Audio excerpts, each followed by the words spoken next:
Vamos iniciar agora, então, a mesa institucional do primeiro workshop PRINT-UFSC 2020.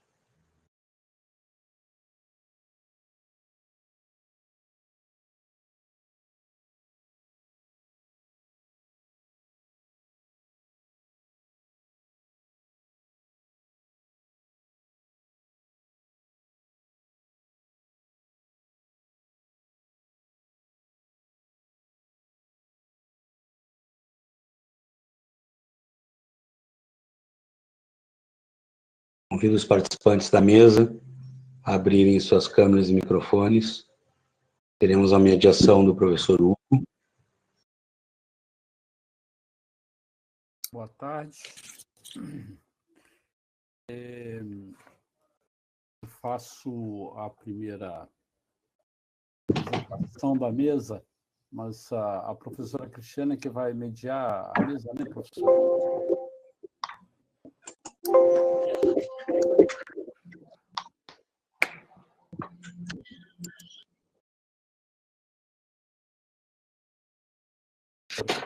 Bom, podemos começar? I think we can start. I know there are some colleagues who are not familiar in Portuguese language, so I'd like to welcome. Eu gostaria de dar as boas-vindas para os nossos colegas, and I'd like to introduce this table. After 4 other ones, which were about our subjects from print, the sustainability, human health, nanotechnology and nanoscience, Industry 4.0, and language in the languages and interculturalities and identities. Well, it's been tough work being here for 2 days, and this is our last table to evaluate and to see the pros and cons about our project that are now is 2 years old. And I must say that I'm very proud of it. I received it almost as a gift. So it was the leadership of the beginning of the project was from Professor Hugo Moreira Soares, and also had the participation of Professor Roberto Pacheco. And I'm afraid, I don't know if Professor Dashami also were among them, or Professor Gregorio. Anyway, also everyone. Leila also, Professor Leila, Professor, sorry. Yeah. Well, I received it when I came to this post as Dean of Graduate Studies. And as I said, I'm very proud. I was afraid in the beginning because it was the first time we had some kind of a project like that. And I haven't, so I weren't aware of all the procedures that have been developed before. But you know, when we make a good job, we have a good heritage. And then I had this heritage. It was really, really a gift for me. And now, after 2 years, I can say that our management group, our gestor group, they are so they made a very successful work. And this work has been shown during these 2 days. And they are here, so most of our management group is here in this table. And I think they can explain you much better what is going on. But I just want to highlight 2 of the duties of this management group, just to give you a taste what exactly we are doing, the size of the task we are developing. So we have by law the task to care for the whole performance and good implementation of this internationalization institutional project. The beginning of this project, and he can speak better about it. You have the floor. Thank you, Professor Cristiani, for the introduction. I'm just going to say some few words. I don't have any slides.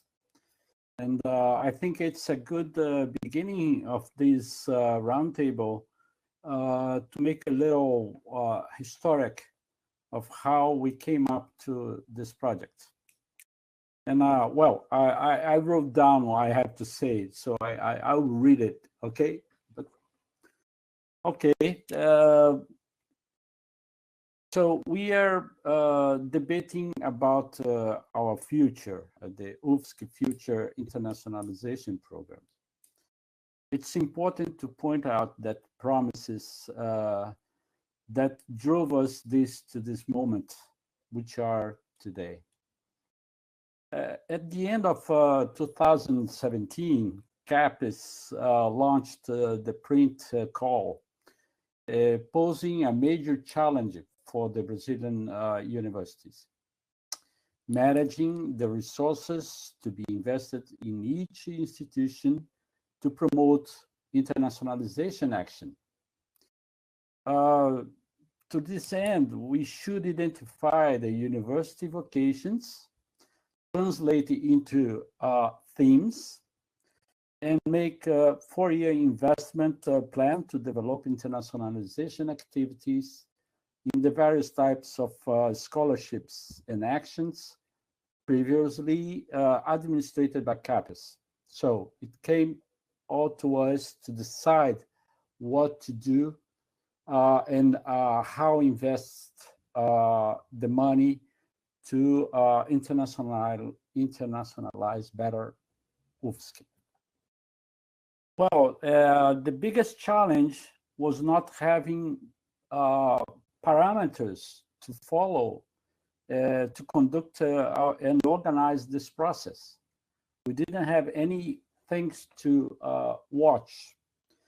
So, and then it was an open field to create a new government structure for our university internationalization process. We have to create everything from the scratch. So the first challenge was to identify UFSC's vocation and translate this in themes that would guide our internationalization actions. How to do this if the diversity of teaching and research in the university is very wide and bring all of equal importance. All we do is important. So how do this, if the diversity, it's very, very, very big. So the second challenge was what process are we going to adopt to define this vocation? From top down, identifying historically more active groups that could guarantee the success of the program execution, or from bottom up, promoting a participatory process that would give us all groups the chance to change and speak up, extracting the evidence of their vocations. We then decide to follow the participatory process from the bottom up. And I think this was a very good decision. This first action was to create a committee to elaborate this proposal, which would be the basis of the future management committee that we have now for this program. This commission was nominated by the members of the representing graduate courses at the graduation chamber. It was composed by 5 representatives from different areas: agrarian, human, health, and technological science. So this group defined that we should have around 5 themes. That came up 5, but around 5. We discussed that were global current topics, and it had to be transversal topics to all our areas of knowledge in such a way that all graduate programs could identify themselves and participate. We defined that each graduate program should present their internationalization project with the themes involving the necessary resource for this. So we also defined that each graduate program should involve at least 2 other grad programs in each project, aiming at interdisciplinary and interaction between the groups, and to reduce similar competing actions. We also defined that we would make an internal selection process to compose the UFSC project with consistent and structured proposals.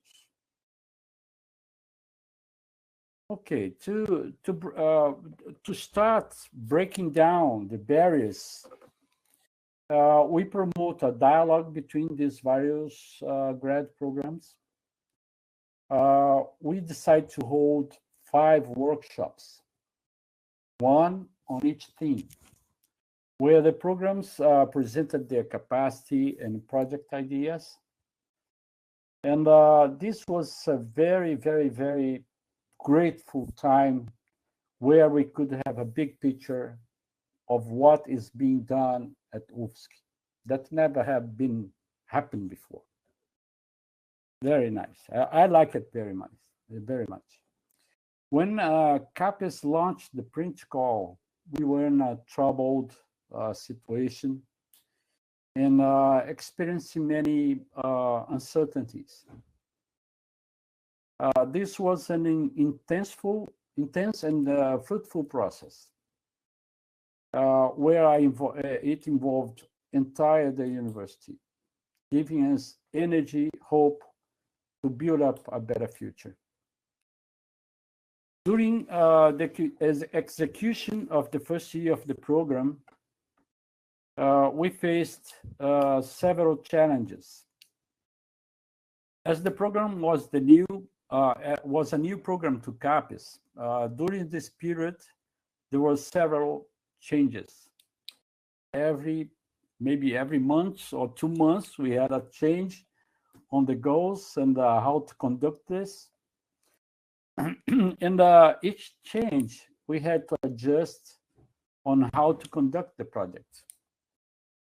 Mainly had to do with a big governance adjustment. The governance was our biggest challenge, both external between UFSC and CAPES, and internal between the management committee and the grad programs of UFSC. Well, in the second year, we are now completing, in spite of the problems associated with the pandemic, we have been adapting to this new reality. So the first year was very hard, but this second year we are more adapted. So the internationalization process at UFSC left the paper and became a reality. It's a path of no return. We have just to go further. Today we are stronger, more confident, and united on the purpose to bring UFSC towards to be a globalized university. I want to end my speech by thanking everyone who participated directly or indirectly in this process. I have to mention the members of the first proposal committee. I'm not going to say all the names, okay, because it's a lot of people. But the first committee that has decided all this that I have mentioned before, thank you very much. The members of the management committee that we have now, including the foreign members who readily accepted our invitation to participate on it. The sub-project coordinators that is working very hard. Thank you very much, because they really put, we have a saying in Portuguese, put the clothes on, the shirt on. The technicians, teachers, students participating in any manner, and all the efforts and dedication that they have to the program. And also finally, thank you and congratulate our prorector of grad studies, Professor Cristiani, who is facing this project administration very efficiently. Thank you very much.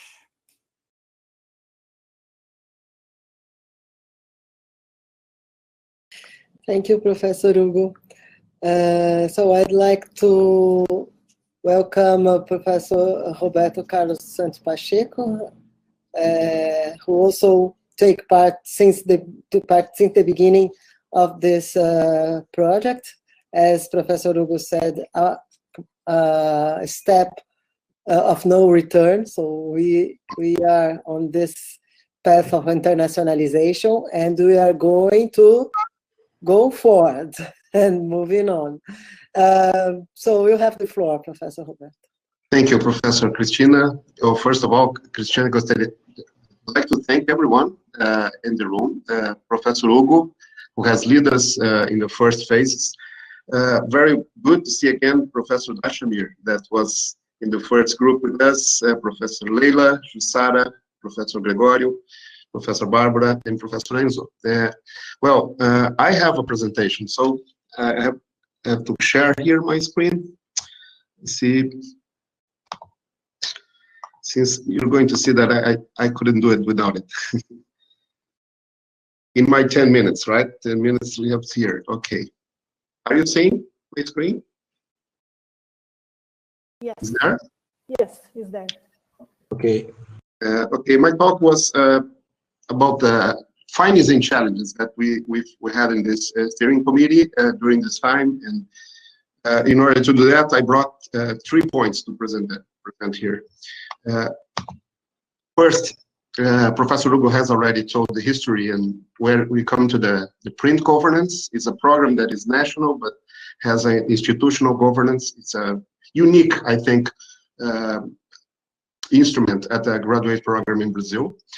And then I will show UFSC at Scopus database before PRINT, how we were and how we use this culture that we already had in internationalization to foster PRINT, and some PRINT challenges.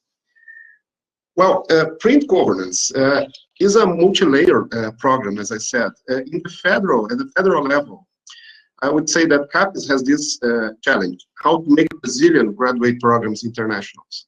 So it's a very unique and broad challenge to the country. Here, and so CAPES has talked about us yesterday of our international relationship directory. So there are several challenges there besides PRINT. And at the university, we have to plan, manage, finance internationalization, but not, of course, not only in the graduate programs and not only in the scientific part. So internationalization is already a challenge for the institutions. And that in the particular case of PRINT, this is our management group or steering committee, as you like to translate. And of course, our vice directory in graduate program. And then comes to the administrative organization of graduate program. As Professor Hugo has told us, at UFSC, we decided to come from how is the current social demand that we should work on our scientific levels. And then came this 5 axes, 5 thematic axes. There are not the conventional areas that we have in CAPES. So that brought us a challenge to combine graduate programs that have different cultures, different administrative procedures, and so the operational level is really challenged. For the first time, we have a steering committee, has to do a public call, combining social science, human science, and technology engineering, which is going to be the PhD students that we send abroad. So what are the main challenges that we have as an institution? So that was the first time I think we had to plan this in this way at university. And I'm not talking, of course, only at UFSC, I'm talking about the federal universities in Brazil as well. As mentioned yesterday, we have 37 institutions right now with this challenge. And I think UFSC has done a different job on that because our organization was based, as I said, on that society demand. But how we were before PRINT? In order to answer that question, I will have, I'm not a widow, but I'll call a help from a friend. My friend, Walter Fernandes, he is the head of this interdisciplinary group research at the graduate program at the Technology, Society and Sustainability at the University Technological Federal of Paraná. And they have done a very interesting job using Scopus and SciVal to analyze our institutions at South Brazil. And he showed me how UFSC is this, and exactly from 2015 to 2019, when we started PRINT. So at this period of time, our university has published 34,700 documents with more than 15 authors. Comparing to Federal Paraná and Rio Grande do Sul, our neighbor states, we are close to half of URGS, which is a more traditional university. There are more years than us, and a little more than Federal Paraná.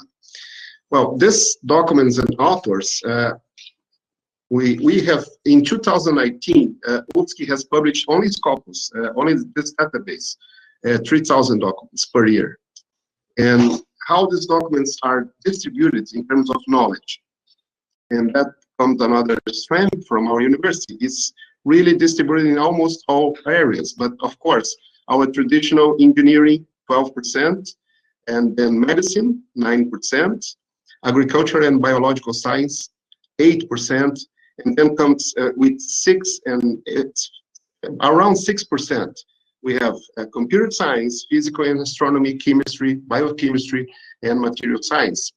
And then the list goes on to other areas like mathematics and arts and humanities and business management and accounting. So you see that, as you see in this other graphic here, that UFSC has published in almost all big knowledge areas that we have in the university, of course, with traditional strength in engineering, technology, and health science. But this is one of the indicators that you should look at universities if it's as a whole can be internationalized. And you see here that this is the case of UFSC in terms of quantity and diversity of publications. 80% of this is in English, of course, and then the quality. How about the quality? And here's a very interesting number here. Our university has 43% of our papers in the first quartile of quality. And if you look at the two first quartile of qualities in terms of impact, how this articles has been cited in other publications, 60%, 2/3 of our publications are in the two quality quartiles, which is astonishing, very good performance, of course. And another indicator that shows that is how a paper here is cited from other places on the world. In a general number would be 6 times, but the CIVAL has a weighted field which considers the population, the potential citation in each area. And a world average is 1, we are 23% over the average, which means our papers not only published, but are also cited. Around the world, we have been cooperated with North America, Europe, Asia, and of course, South America. And in North America, more than 700 institutions. We have people from there co-publishing with our university. And which universities are there? Well, if you look at, for instance, United States, 538 institutions from their country have co-authorship with us.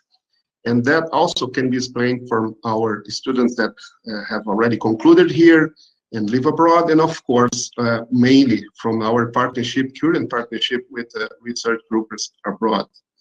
And universities cover high quality universities like Harvard, Johns Hopkins, and the whole range of universities from the United States. Another indicator here that we should consider, Professor Hugo, Professor Cristiani, in the future. CIVAL has an indicator that's very interesting. It calculates the potential of cooperation. And I brought an example here from Mexico. You see here the institutions that we have now cooperation with Mexico, the 10 universities there that we have cooperation.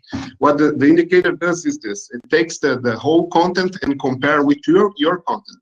And these are the universities that we could also cooperate regarding the research we are doing. Another indicator that I think is very important we think about it is when we publish with international collaboration, our paper goes upper or down. Of course, should be upper. But see this: if you publish a paper with a single author, your impact factor is 0.26. And if you do that with a national collaboration among universities, we collaborate among ourselves, we go to 0.67. Curiously, when we do that with national universities here, we go to 0.65. And when we do it internationally, we go to up to 239 citations. It means that UFSC is also a university that collaborates and it helps to increase the impact citation of other neighbor universities. That, of course, have brought us international prestigious, which is here. You can see here in the World University Rankings that calls us that we are 9th in Latin America, number 9. And according to this ranking, our students have 3% of participation on international publications also. So the remarks here would be our history. Before print, we have a robust scientific international production, and particularly if we compare this with our sister universities, Federal University in Brazil, there is room, of course, for improvement, and indicators like this should help us in the management. And I come to the three and final point, which are our print challenges in this context. Well, first of all, my concern is this. I hope we can keep on with the social-oriented focus of the print. Internationalization is not only a scientific process, it's a multidimensional, and the way we arrange print to go from what society needs and then put our project from our graduate program, it's very interesting. I think we should keep on with this. And to do that, we have to consider a multidimensional internationalization process. I mentioned here two fields of studies on that: transdisciplinarity, like citizen science in co-production, mobility around our departments, and of course, digital education. Not only changing the learning and teaching process, but also our institution should go further with a new process, a digitalized university, more efficient. And then I invite the ones that didn't watch the table before of us to see what happened there. This is there at YouTube. For instance, Professor Camarinha has just told us what to do with the bad traditions that we have in our universities that should be stopped now. And that's very, very difficult. And also, what Professor David Romero has said, we need to reinvent university. So it's a disruptive process that we are now, and we should be alert and do what society is actually asking for us. And my final point on that is how to foster print. Of course, not only the print as a program, but his mission of internationalization of graduate programs. Especially, as you see yesterday, I'm very concerned how it's going to be the new policies and how we're going to keep going with this financial, I hope so, and how to keep increasing and institutionalizing this at the graduate program. That will be a challenge for us. And I thank you for this. I hope I didn't take too much time of you.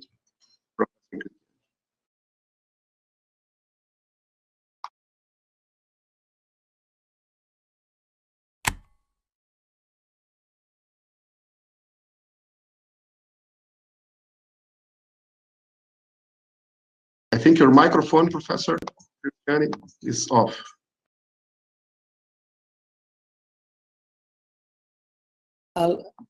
Yes, sir. Well, thank you very much. Now we have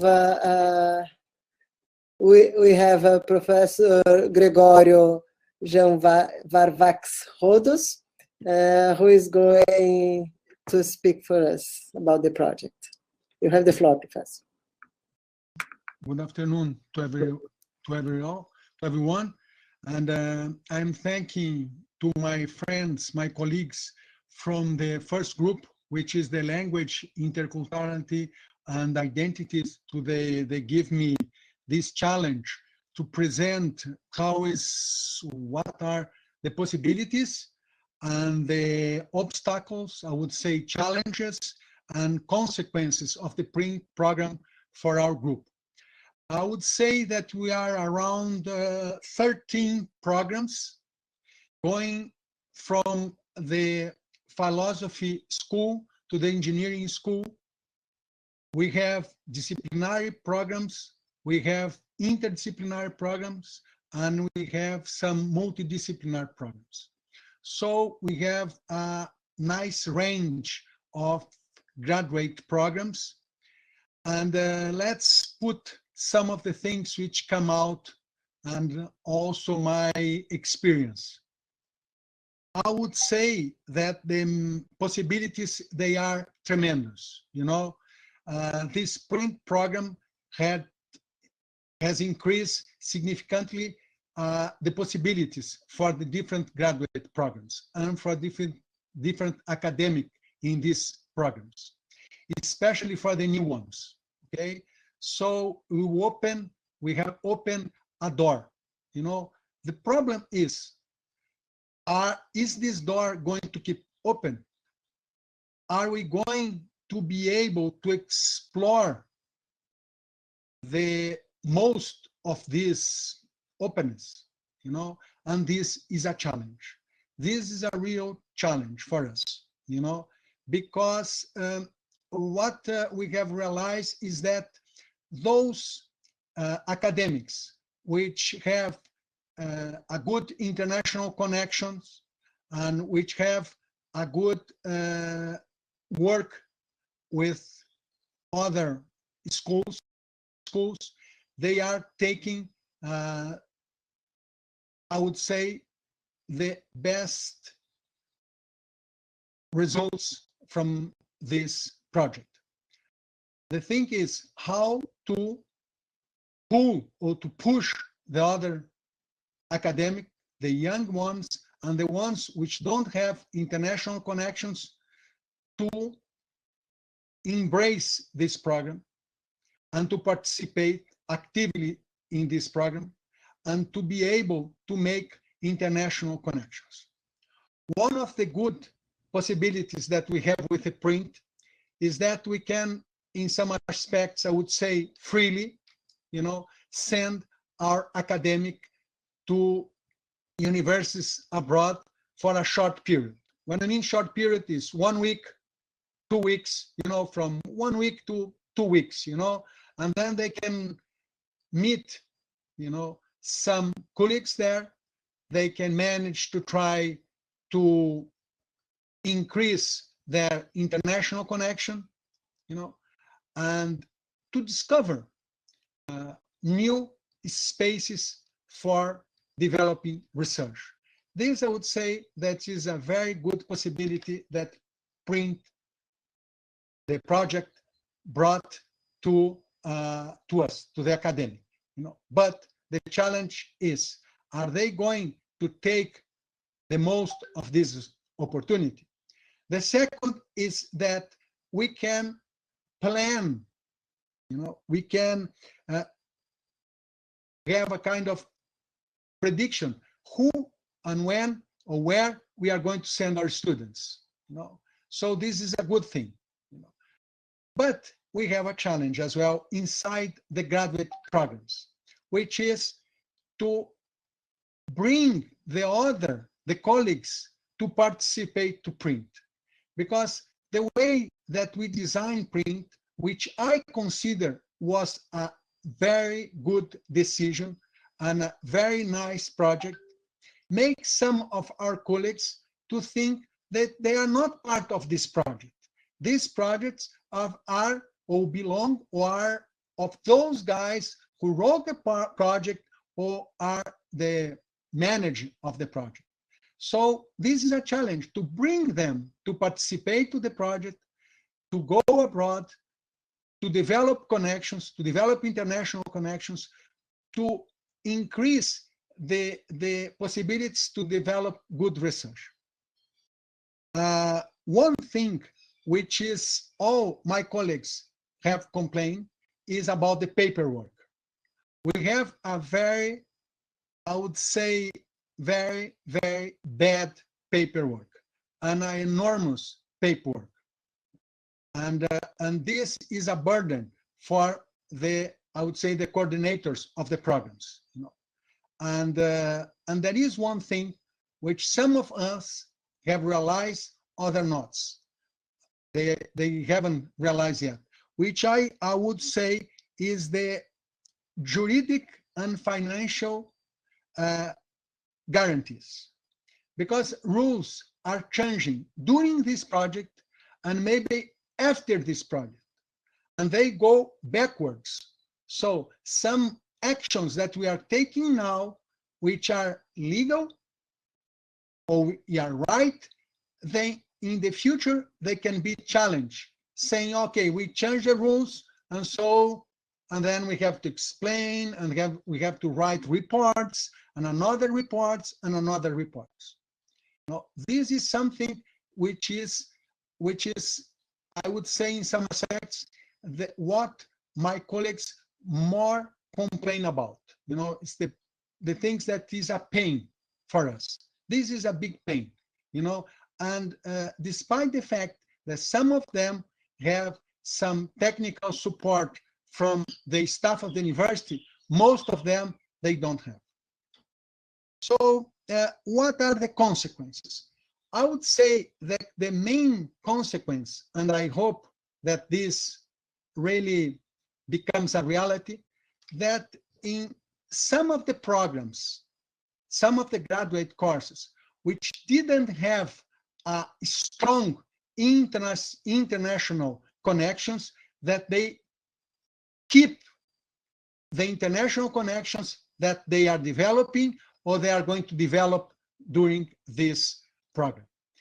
And the ones who have the international connections, that they make them more strong, and they keep sending students, and more, that we start to receive students from abroad to our programs.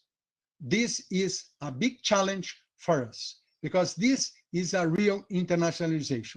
When we bring our students from abroad, when we bring academic from abroad, and also we send our academic abroad to participate in a research or to teach and so on. And that is basically the main challenge that in our groups, in our group we have. Thank you very much. Thank you very much, Professor Gregorio. And now I'd like to give the floor to Professor Dashamir Hotza. Professor Dashamir is also one of the founding fathers, well, let's say that, of this project. And also took part of the management group after the start of our project. So you have the floor.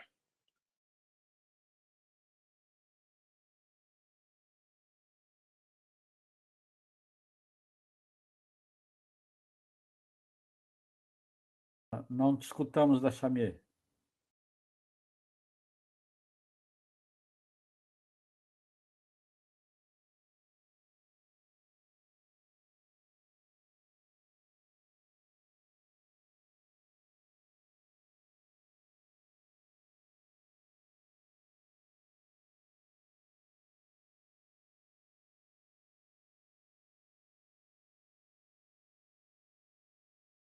Professor da Xamã está nos ouvindo?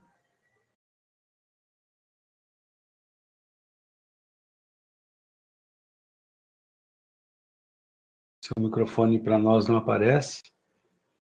E a apresentação teria que aumentar e propagar layout.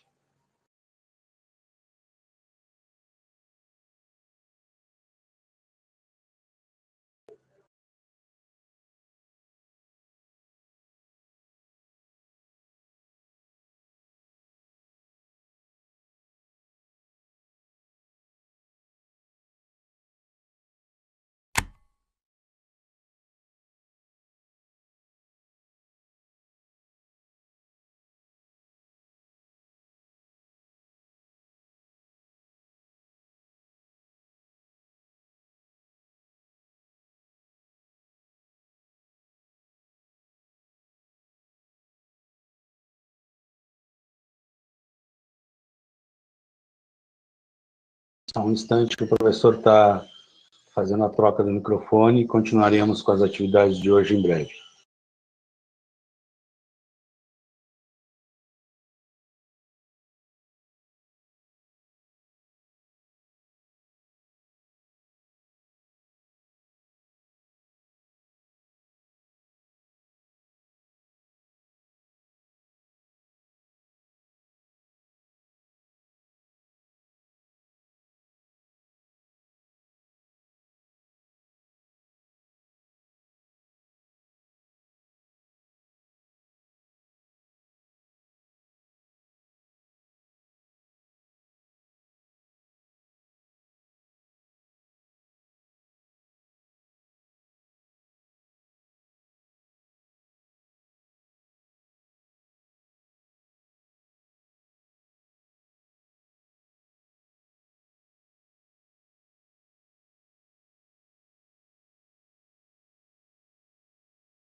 Boa tarde, prezados. Estamos aguardando o retorno do professor Delchamil. Estou tentando entrar em contato com ele aqui, mas não tive sucesso. Eu vou continuar tentando aqui.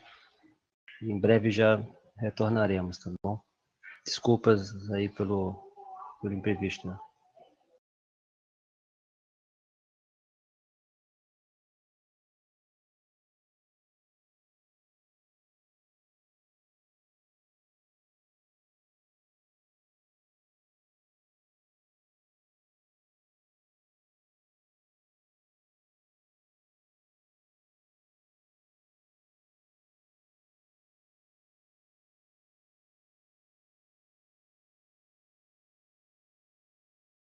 Bom, apresento a professora Jussara, então, para fazer sua apresentação, enquanto o professor Delchamil tenta resolver o problema de conexão dele. Por favor, professora Jussara. Ok, professor Hugo, obrigado, boa tarde. Vou inserir aqui a apresentação, só um momento.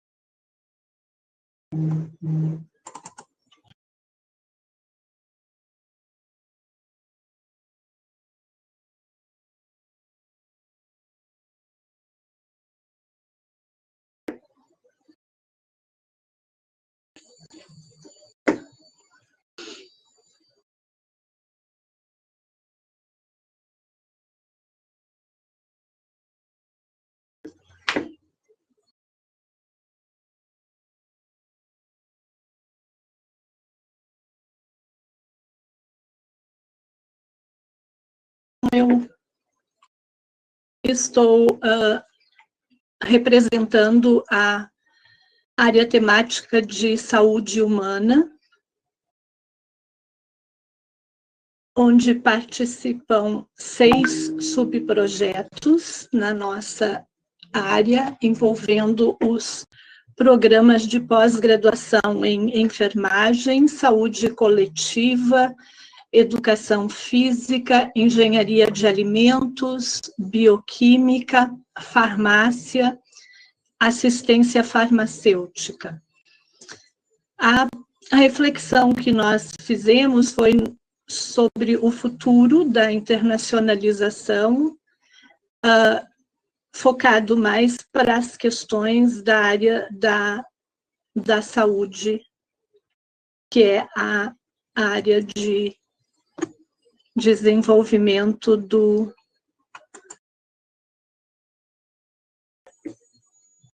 projeto.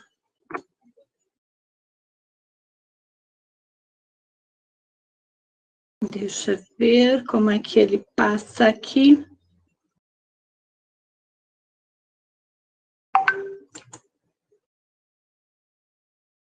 De um modo geral, as questões colocadas em termos de entraves e desafios para o desenvolvimento da internacionalização na universidade é uma preocupação, digamos, de tempo, né, na história da educação superior no mundo, com atividades já desenvolvidas em períodos bem remotos, né, na nossa história. No Brasil, o desenvolvimento da internacionalização tem adotado critérios de avaliação a partir do próprio processo de avaliação pela CAPES e inclui a mobilidade internacional com a promoção de conferências sobre educação e o desenvolvimento de atividades de internacionalização.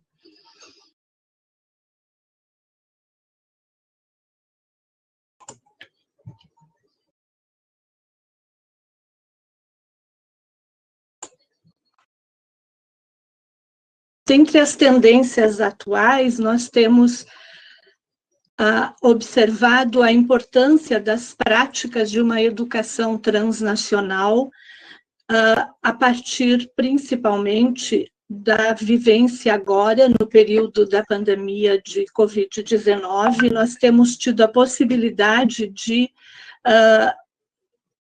valorizar, né, as questões relacionadas à internacionalização no âmbito da pesquisa, uma vez que ela nos possibilitou o desenvolvimento e o compartilhamento de conhecimentos sobre processos de tratamento, de cuidado e de cura de inúmeras situações de saúde em tempo recorde e com a participação de instituições e pesquisadores de todo o mundo, permitindo o desenvolvimento de forma extremamente rápida de procedimentos e processos de atenção à saúde, né? Então, esse processo de internacionalização no âmbito da saúde humana, ele pode contribuir com o desenvolvimento de tecnologias e inovação no âmbito do cuidado, do tratamento, do desenvolvimento de projetos e recursos conjuntos que permitem, para muito além da mobilidade, a participação e a organização de cursos e eventos, a celebração de cotutelas, de dupla titulação e coorientações que permitem uma formação e um aperfeiçoamento profissional para o desenvolvimento da área do cuidado humano de um modo bastante amplo e importante, considerando a complexidade da atenção à saúde que a sociedade atual enfrenta.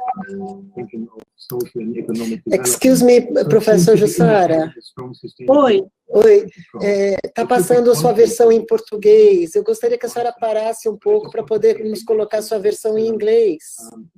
Ah, pois não. Pode ser, sim. Só um minutinho, por favor, que nós não falamos com a produção, falha nossa. Só um minuto. Ele já está colocando, tá? Tá. I want to apologize. It was supposed to be an English text instead. So just a few minutes, we are going to change it. Okay. Strategy. There is no alignment with international agreements and ongoing political processes. For example, no alignment to the efforts towards a global pact for the environment. There's certainly no mechanisms of ensuring effective implementation, as you know. SDGs are true. Pode colocar, Pinho, a gente vai esperando passar e depois, quando chegar no contexto da expansão, a gente para. Pode colocar. So he's going to start from the beginning, the text in English, the English text, and when we get to this point, we restart. Ok, Jussara? Então, quando chegarmos na tua parte... Perfeito. Backed up by some form of decision-making power. We in New Zealand just adopted and have discussed what we call an UN upgrade project. Briefly to mention here as well. A week ago, we presented our UN upgrade project. If you're interested, let me know. I sent you a copy of this so-called discussion paper. And we discussed it with members of the New Zealand government in an effort to ask New Zealand to take some leadership towards the UN reform. And what we do mean by UN reform, among others. I'm sorry, I was supposed to warn him, but my internet fell down and I couldn't. So here it is. So you can launch it, and then we restarted from the part she was. So you can read it if you want. Or with some kind of decision-making power in whatever way. So that is an issue, but I won't be focusing just today on number 3 here. There is no isso vai por si mesmo, né, Pinho? priority goal. There's of course no definition for sustainable development, which is notorious. It's much needed, but there's never reach a consensus. So I want to speak on the need for defining ecological sustainability as a priority goal. Next, please, Amy. Yeah, this is the model we have in mind. We had a wonderful workshop in Siena within our ecological. Leila, could you help me and Josara where she was? So it has been already said, okay? October last year, where we sort of identified this as the right model to adopt and to think through. The boundary modeling system. Sorry. Where we basically can see immediately what the basis of it all is. It's called here the biosphere, let's call it the Earth system, and then society with it associated. I think pouquinho mais, né, Jussara? Sim. Eu penso que pode passar a gravação que está ali, porque se eu for falar junto não vai ser. Ou devo cortar o vídeo? Devo passar o vídeo sem áudio? Não sei se eu consigo cortar o áudio. Pode passar o vídeo só, Alexandre. Fica bem, não tem problema. Ok. E continuo desse mesmo ponto? Ou devo... Sim. Não, pode ser. Ok, então.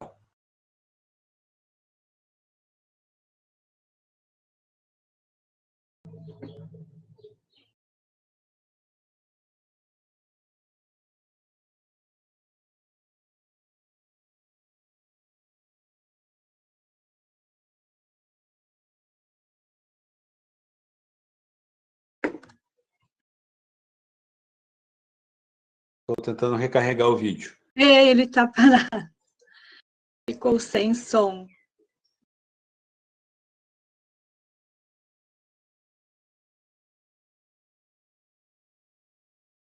Voltou o texto? O Alexandre...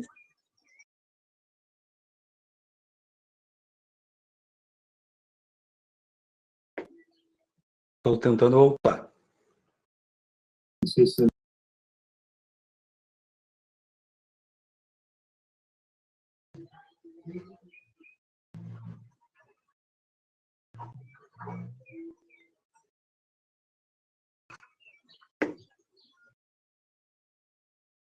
Não está querendo voltar da play.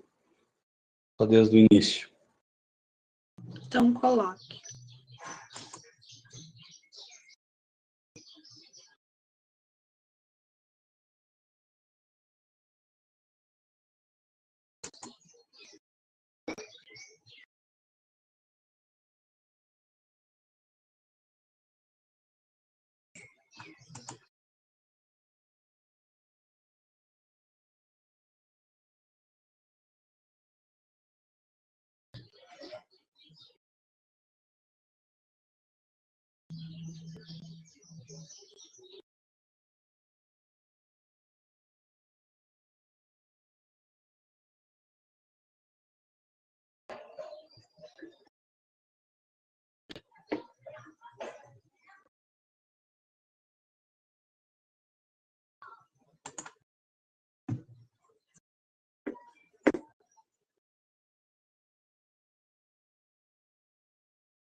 Não sei o que acontece.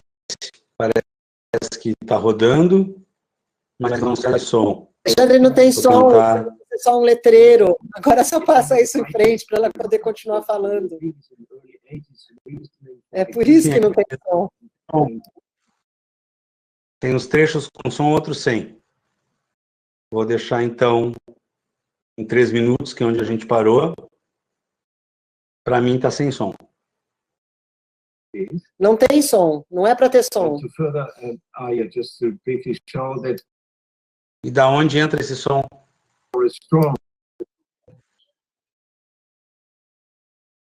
De vez em quando está entrando um som que eu não sei de onde vem. Esse som acho que é background da professora Cristiane. Acho que a Jussara pode ir falando em cima, né? Tá ok, então. Tá ok. Eu vou falando Se o som voltar, a gente vê. Então, no âmbito da saúde mundial, a Organização Mundial de Saúde tem desenvolvido programas de cooperação internacional em diversos países. A parceria entre centros colaboradores fornece à organização consultorias especializadas, de forma que se consiga cumprir os objetivos da Agenda da Saúde Mundial.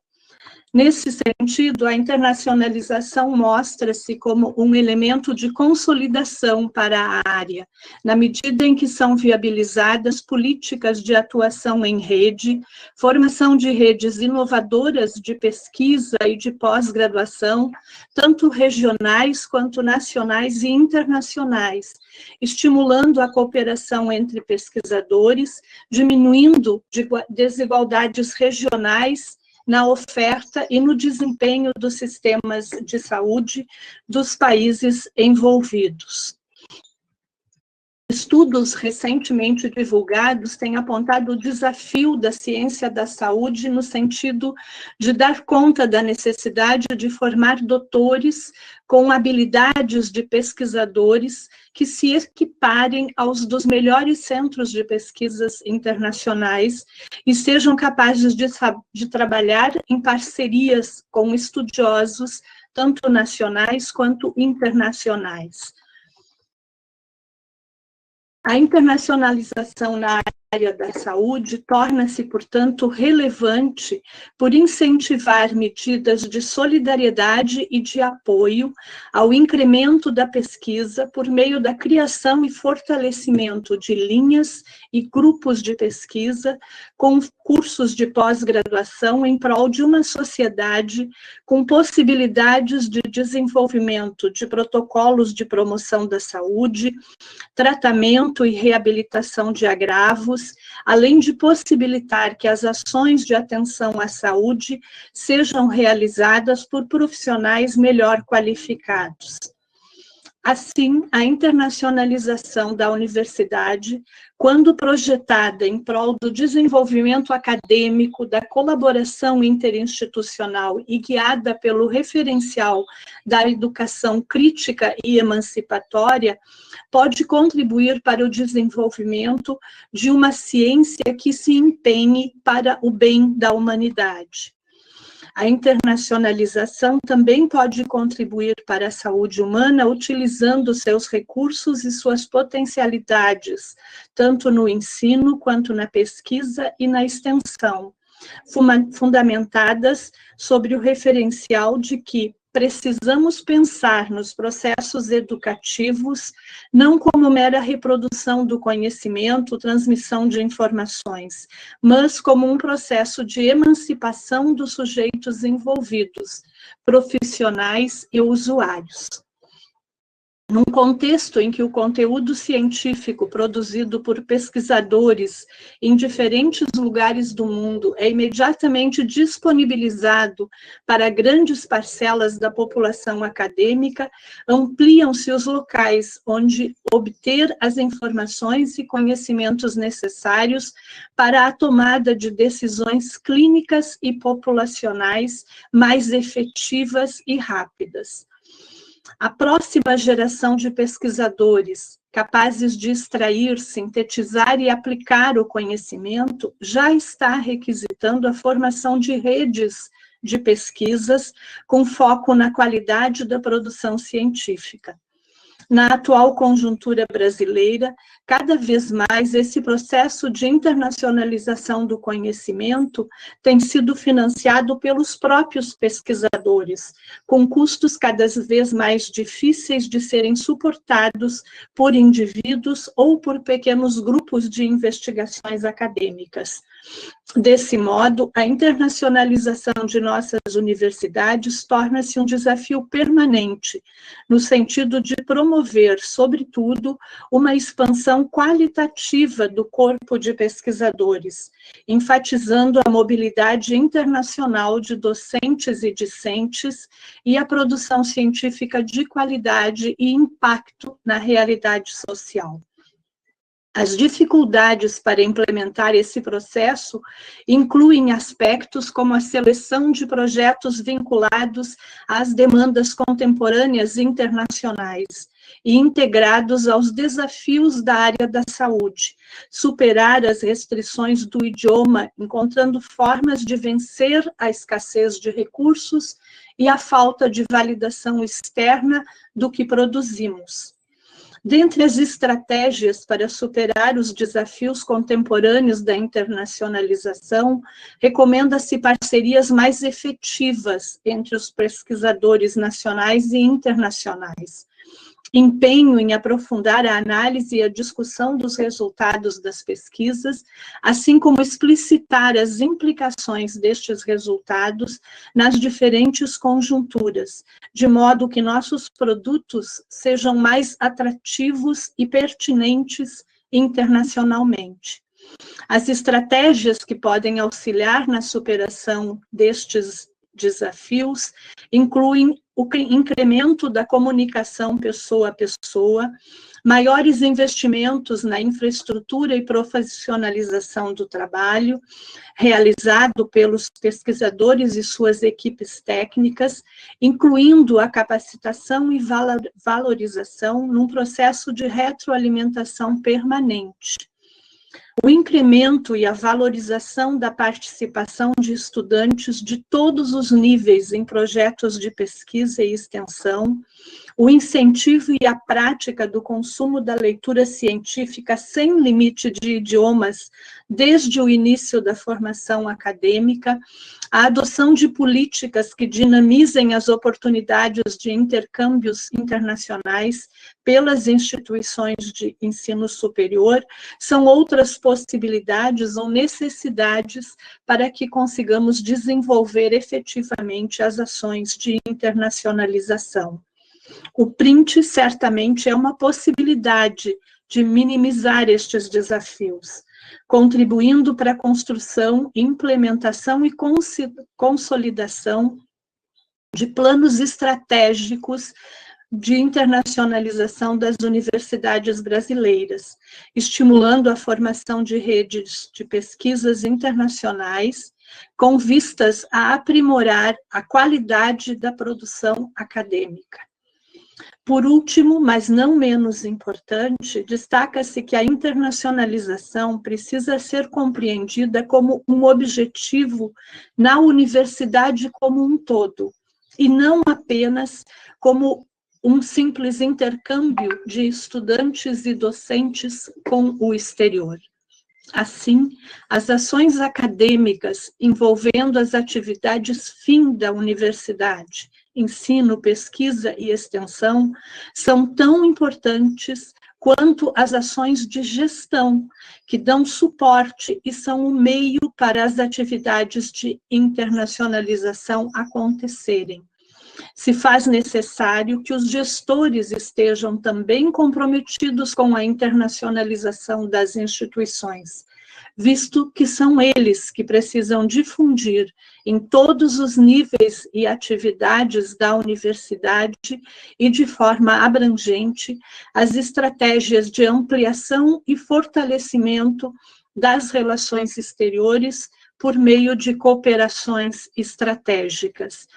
O professor Gregório há pouco mencionava a necessidade de recebermos estudantes. Esse processo exige que as nossas universidades tenham condições de oferecer a estes estudantes estrangeiros que venham para a nossa instituição condições de permanência com moradias, com apoio, com equipamentos tecnológicos e consolidando esse processo de desenvolvimento da internacionalização, onde as nossas universidades possam, além de mandar seus estudantes para o exterior, receber nos seus cursos de pós-graduação estudantes das instituições parceiras estrangeiras. É um desafio que se coloca para nós neste momento e estamos fazendo todo o nosso esforço para conseguirmos superá-lo. Obrigada.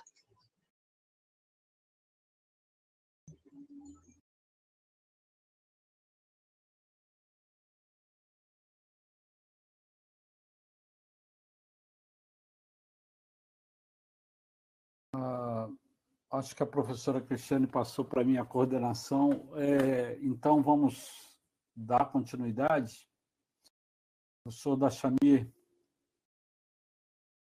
Can you guys hear me now? Yes? Yes, yes. Okay, great. Well, nice to see you again, and thanks for the opportunity to talk to you guys. Sorry about the technical issues. I'd like to focus my presentation in how to measure internationalization. I belong to the Material Science and Engineering program, as well as the graduate program in Chemical Engineering. So I'm kind of twice engineer, so I like numbers, and I like to show you guys some ways to measure how good are we right now in terms of internationalization. It's just a kind of suggestion in ways to measure our progress. So I based my presentation in some documents which are available. Maybe some of you guys know. There's this document from the National Association of International Education from the US. I recommend that. And there is also this other report from the European Association for International Education, where we can see, for instance, some inputs or outputs which are quantifiable. For instance, here I highlighted two of them. The number or proportion of faculty members with international experience or expertise could be one measurement, or the number of publications per faculty co-authored with international partners, just like the way Professor Pacheco has shown us before. So how can we learn of our experience, and how can we analyze the numbers that we have? For instance, again, just like Professor Pacheco showed us, our university stands out in the latest World University rankings from the Times Higher Education World University Ranking. We are right now among the top 5, or eventually top 3. It depends on how you count. For instance, in Brazil, here we can see, I don't know if you guys can see my notations here. Just a minute. Look, we are in this area down here from number 600 to number 800. So is virtually the same points, the same rank that we have together with the Federal University of Minas Gerais, Rio Grande do Sul. So they are together with us. And as a matter of fact, there's at least 3 more which have the same ranking just as us. So we can see ourselves right now as top 3 or top 5 or top 8, whatever, in Brazil. And what we can see here is that our numbers are relatively good, and a lot of criteria which are used, including teaching, research, citations, and industry income. We have, in this case, an evaluation of the international outlook, in which we are, well, a little bit behind comparing to the average of this top 5 universities in Brazil. And let's have a look, how is it evaluated. So again, we have like 30% of this grade is related to teaching, another 30% research, and citations stand for the rest of the 30%, and actually the rest is the international outlook, 7.5, and the industrial income, 2.5. Let's have a closer look in the international outlook, which is divided into 3 parts. 2 of them are related to the proportion of international students or staff, which corresponds to the ability of this university to attract people, meaning students, undergrads, postgrads, and faculty staff. And as I mentioned before, the international collaboration is measured. In this case, there are alternative ways to do it, but they do it this way, like the proportion of the university total publication to have at least 1 international co-author. I think these data are collected directly from the Scopus database, just like Professor Pacheco showed us before. So how does it look like along the time? I think we have to see where we are right now towards the future. So we need to see where we are to see or to predict where we are going to. So in this case, I want to compare those numbers from the Times Higher Education since the beginning. Actually, they started to analyze those data in 2011. Brazil was included in the ranking just in 2016. So from this moment on, the number of institutions of universities in Brazil has grown up from 17 to 52. That's the number today.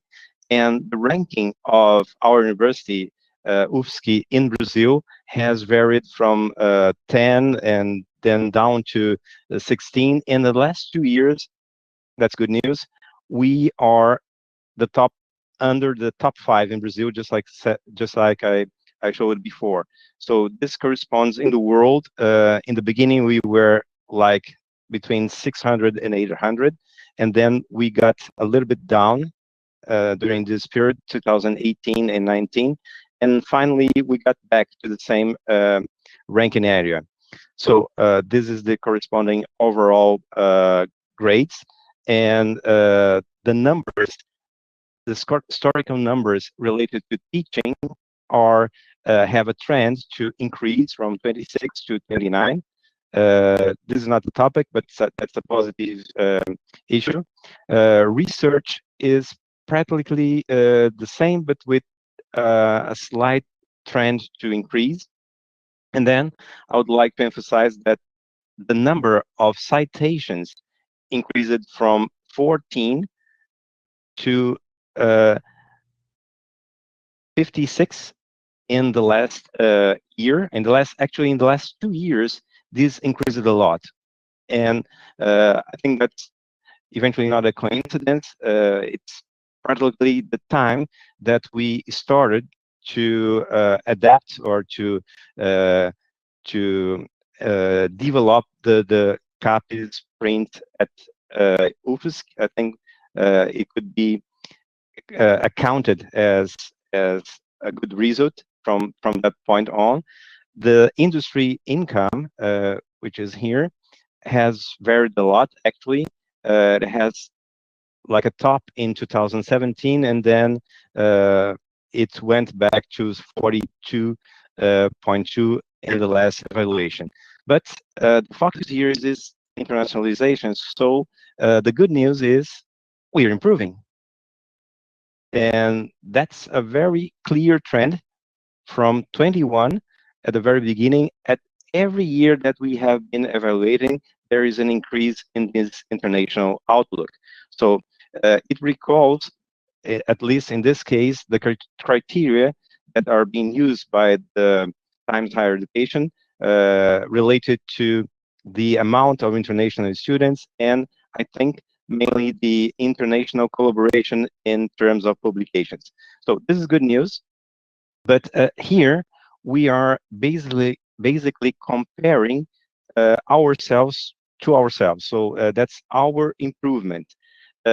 Maybe we should also have a look around. For instance, in Latin America, the criteria are basically the same, but the grades, the weights are slightly different. So if you see here, for instance, the amount relative to teaching is different.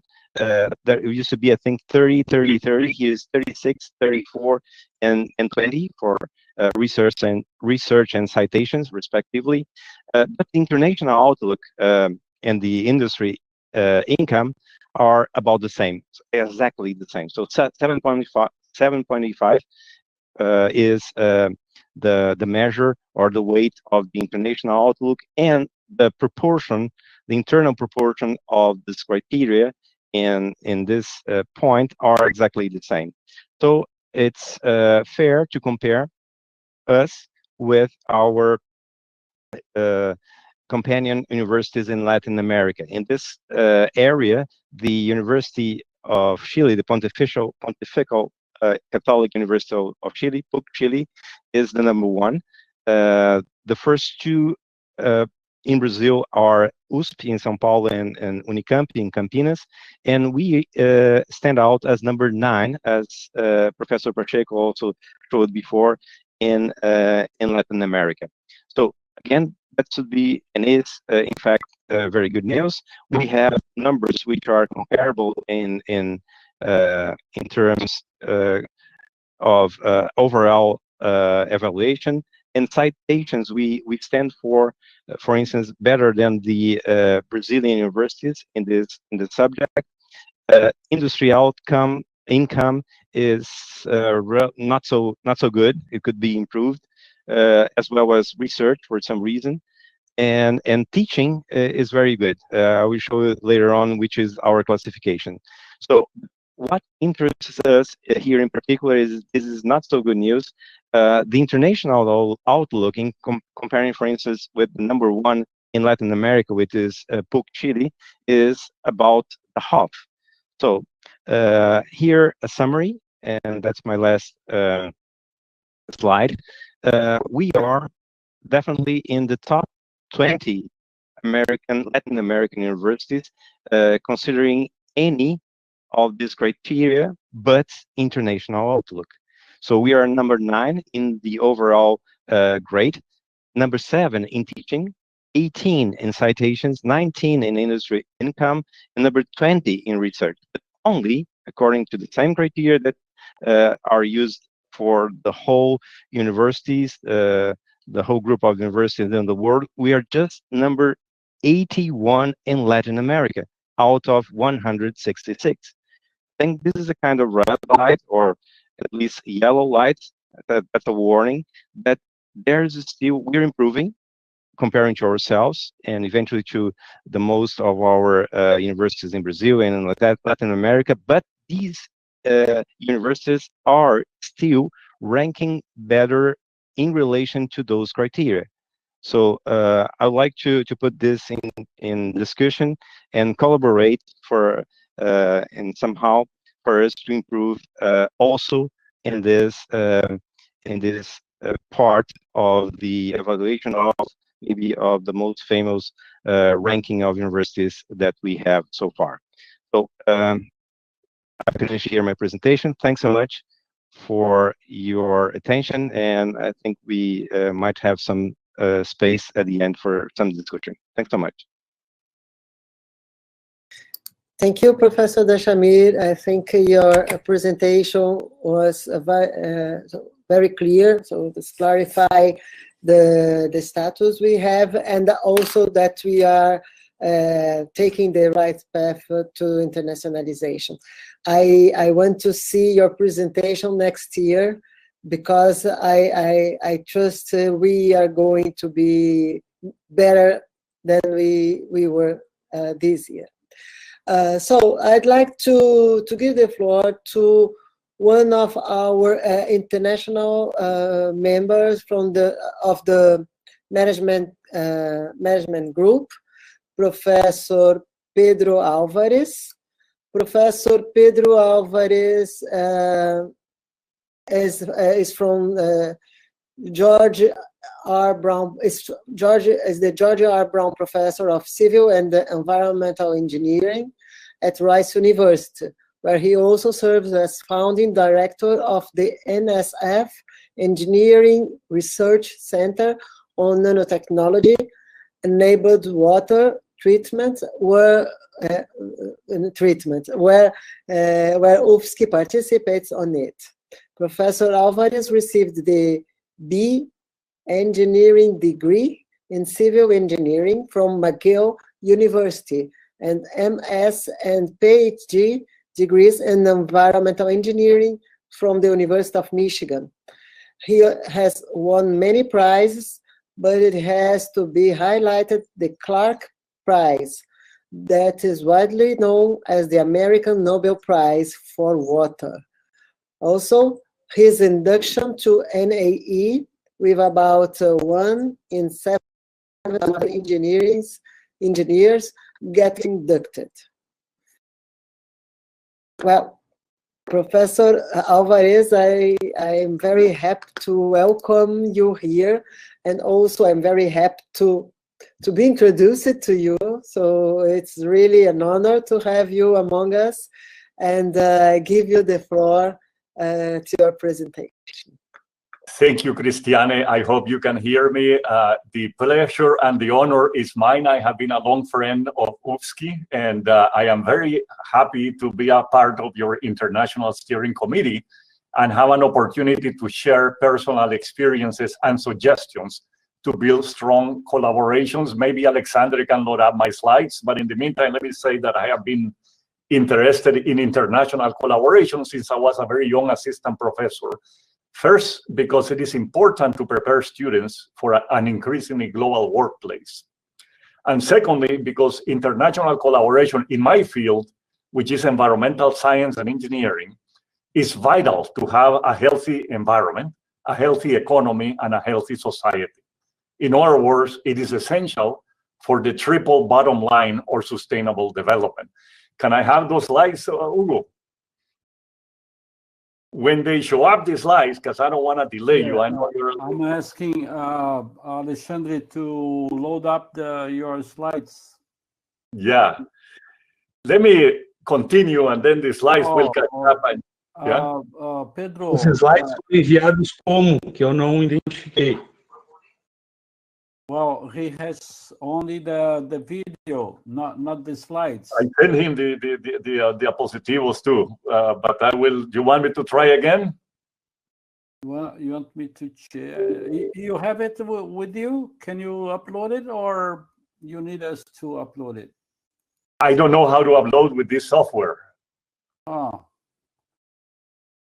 Would you like to play the video then, and then I can just answer questions? It's up to you. I mean, maybe you should send him again. Is that possible to send him? Do you have his mail? No, I don't. I get 200 emails every day, so I will email Alexandre. Please, Alexandre, put your email here. I think I have it. Just tell me one letter by letter, and then the computer will remember. You mean maybe Hugo? Hugo, don't you have Hugo's mail? No, I have the presentation, but I don't have the presentation. I don't have Alexandre's. Hugo, I just send it to you right now. Okay, so, by email. I just send it to you. To me, it's okay. Take forward to Alexandre because I don't have his email. No, Hugo's going to take care of this. Okay, thank you. Hugo, can you send it to Alexandre?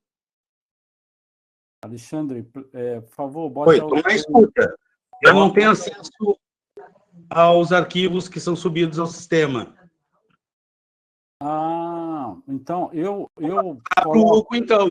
Mas o Hugo vai ter que subir o arquivo. Tá, vamos então, passa, por favor, a permissão para o Hugo. Ok, o Hugo está com o apresentador agora. Espera aí, só um minutinho que eu tenho que abaixar o arquivo aqui, gravar, guardar ele aqui e já...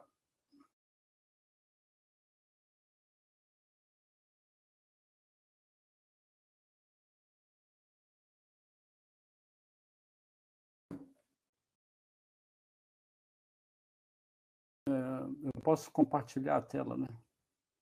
Isso, compartilha a tela. É melhor eu compartilhar do que fazer o upload. Sim. Peraí.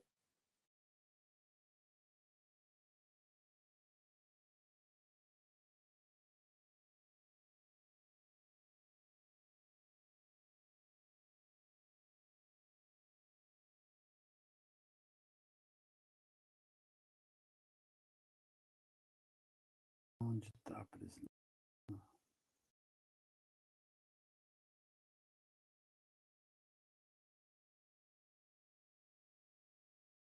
Tá indo, Hugo.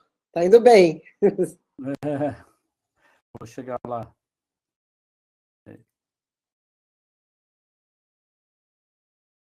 Ah, apaguei ela, peraí. Ah, meu Deus.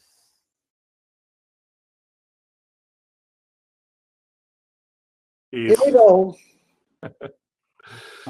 Você consegue aumentar, Hugo? But this is the voice Oh, that's the voice presentation, Hugo. It's not the slide. Film me. This is the only one that I have, Pedro. I emailed you just 2 minutes ago the slides, if you prefer. But if you want to just play the video, it's okay by me. Pedro, may I ask you something? If you have some more time, just a few more, I can give the floor to Leila, and meanwhile, Hugo can manage it better. Yeah, unfortunately, I had, you know how it is here. We have very tight schedules. My center, I ran 4 universities with it, so I have a meeting and a hard stop in 15 minutes. But that's why, in case this happened, I provided a video. I see. I intended to participate in person, but I know how things happen in Latin America because I am Latin American myself. So you have my video as a backup. I'm sorry. Okay, no worries. So may we, because where is Hugo? Is he still there? I don't know. I think he's not there anymore. No. Cristiane, let's Lost the connection. Let's just pass the video, and Pedro can talk together with me. Yes. Please, Alexandre, just turn on the video. Liga o vídeo, Alexandre. Pode ligar o vídeo para passar o vídeo. Oi? Vou passar o vídeo do professor Pedro, então. Isso, pode passar.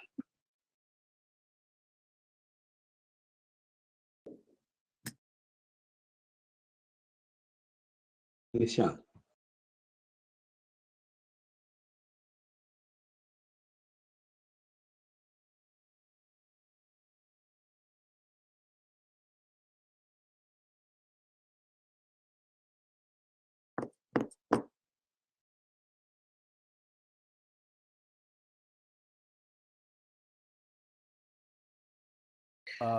My apologies, Professor. He's going to show the video, and then you can also make some comments to us. Thank you. Thank you very much. It's better. I'm doing a lot of things here. And pode passar, o Alexandre. Tranquilo, vai passar o vídeo. Sim, eu já solicitei para passar o vídeo, o sistema está carregando. Tá bem. Para mim não apareceu o vídeo ainda. Para mim não também.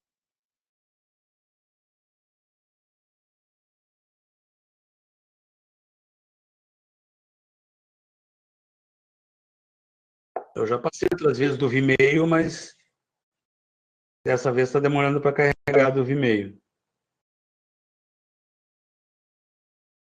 Vou parar e vou tentar de novo.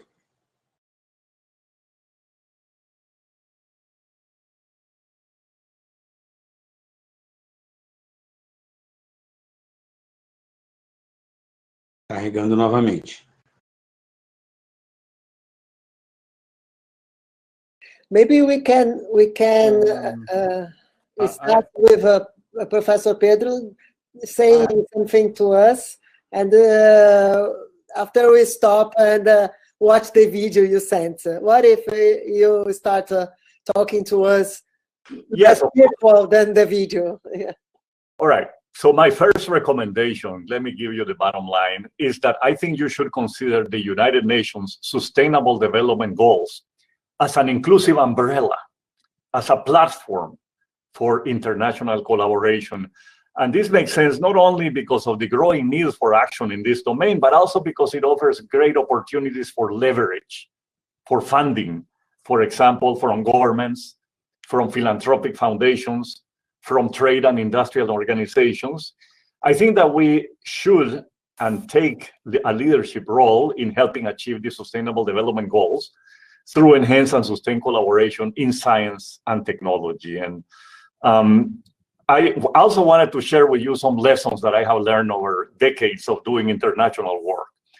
Number one is that leadership is taken, is not given.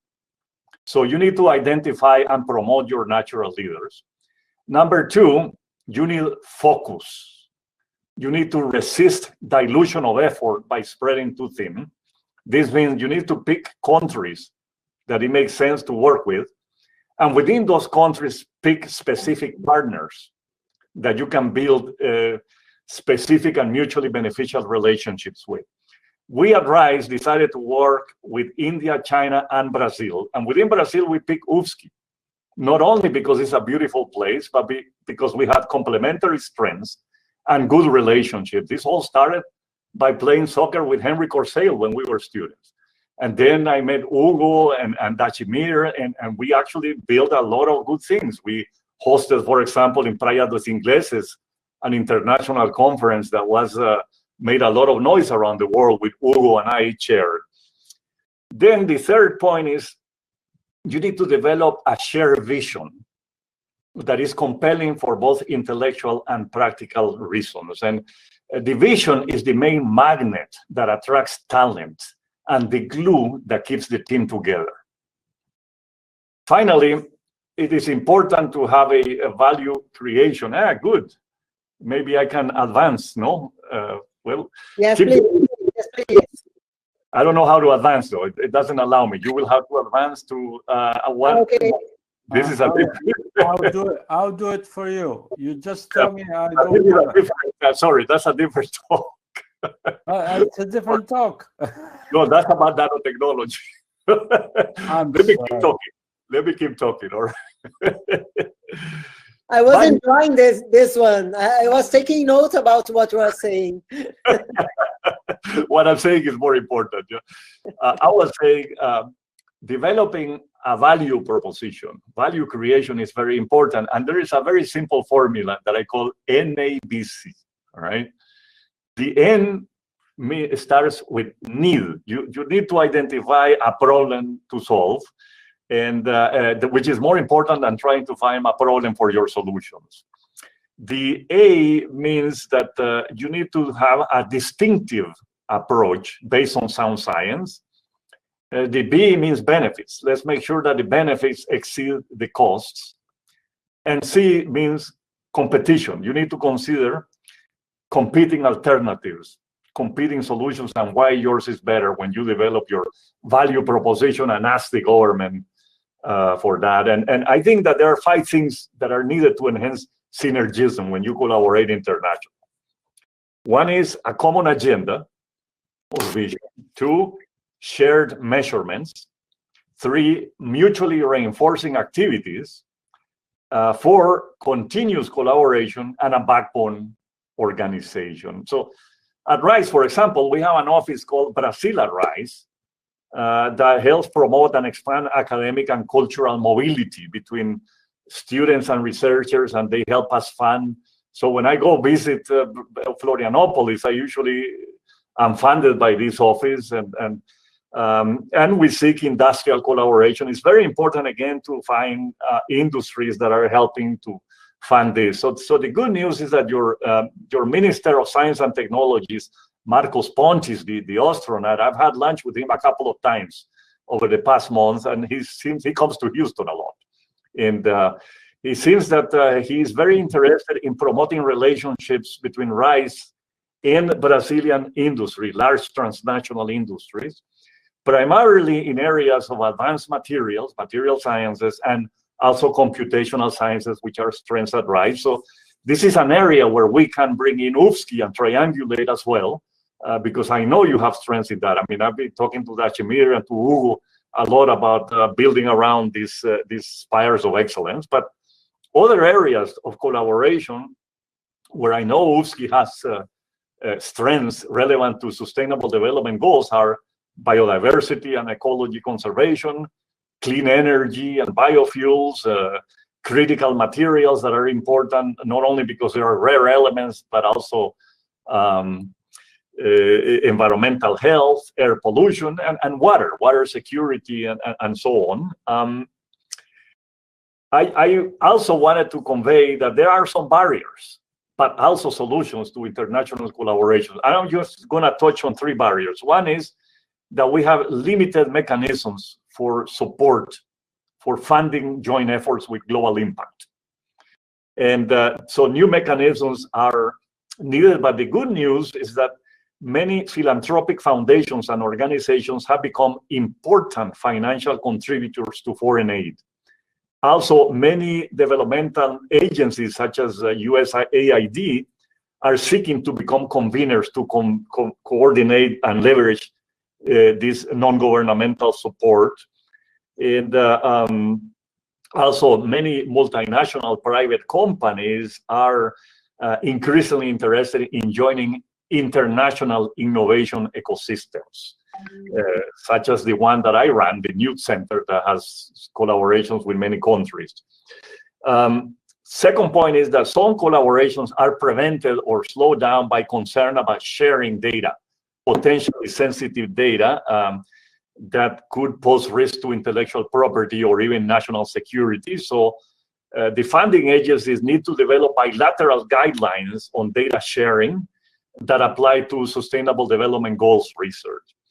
Also, many publishers, publication companies, and journals need to consider facilitating open data access to encourage data sharing and hence promote collaboration. And finally, is the IP, intellectual property issue. We need bilateral agreements and guidelines on IP rights on research and commercialization related to sustainable development goals. Now, again, our universities can push a little bit this, but there has to be pull. In other words, financial support from big pockets. And you need to sell that value proposition. And it is important to clarify what the benefits are. And I think that the benefits are many for many different stakeholders. For us, people in academia, international collaborations provide access to new talent, test beds, new methods and technologies, and greater education and workforce development opportunities. For industry, these collaborations generally translate in access to new markets and new business opportunities. For governments, they help grow domestic innovation capabilities and associated socioeconomic benefits that I listed in a table that I included in my presentation. And for the public, this accelerates the development of solutions to sustainable development challenges, and it also enhances public service and social welfare. So the final points that I wanted to make, I had three conclusions. Okay, the first one, there you go. Maybe we can go to the very last slide. And you can advance them, but the slide, please. Oh, yeah. Anyways, the three conclusions, yes, thank you, is that scientific collaboration is really a very effective means for diplomacy, for diplomatic relations, as well as for generating knowledge that benefits not only US and Brazil, but also the rest of the world. The second point is that we are joined by a common future because we face common global challenges, including those listed here: climate change, public health crises, population growth, biodiversity loss, increasing water insecurity, and so on. And unfortunately, the prospects of advancing to sustainable development goals was significantly undermined by the COVID-19 pandemic. But the US and Brazil have a great opportunity to work together to benefit not only our own people, but also the entire world by enhancing sustainable development, and proactive efforts are needed to seize this opportunity. And I remain accessible and eager to work with you. I know that UFSC has a lot of agility and enthusiasm to move towards these important goals. So let me stop there and see if you have any questions or comments. Yes. Thank you very much, Professor Alvarez. I hope we can multiply this conversation throughout the year. I think it's very useful to exchange ideas. One thing I must say is that since this year, the beginning of this year, we launched the institutional plan for the whole university, and our graduate studies planning is to be sustained upon the SDGs. So it's part of our institutional document of planification for the next 4 years. And then I'm very happy to hear your proposal, because it goes on in line with what we are doing, and I'm very happy to share it with you. So I don't want to talk much more because we are slightly late. So I'd like to introduce Professor Barbara Nauworth. I hope it's like that we say. Nauworth. Sorry about it. Would you please speak out her name, please? Nauworth? Yeah. Yes, Nawrot. So, good evening. For me, it's after 10 in the evening already, but no problem. I prepared small presentation. Okay. Which in the hands of Arthur. Can you please put my or I can do it by myself, unless this. Arthur is going to do this. Okay, but also I'm also taking the opportunity and also inviting you to come here more times and to exchange with us your experience. I hope that next year we can have a better opportunity to meet and to chat with each other. Okay, thank you for this invitation. Unfortunately now, now is COVID time, so let's stay home. Yeah, it's a pleasure to be among these noble professors, and I'm really glad. I was listening to some lectures during yesterday and today's sessions, and I am really surprised how well you identify your problems and how clear pathways you draw. So I think that slowly you can move forward. So, and I wish you all the best. And now I show you just very simple presentation which I prepared. What are the possibilities in Europe? As Christina has mentioned already, yeah, I am since about 20 years working for EU, doing the reviewing of project, different proposals, working as an expert, but also doing some checking of how projects are already done or mid-term evaluations of the project. So, and during one of such visits to the group located in Italy, I met a professor from Brazil, Professor Tania Beatriz Pasa and Kreciński, which is a really Polish name, and she actually invited me to be here in this audience, and my expertise, as you mentioned, is the bioorganic chemistry. I have the second slide, and I'm working in the branch of the Polish Academy of Sciences. Polish Academy of Sciences consisting of maybe about 80 different institutes.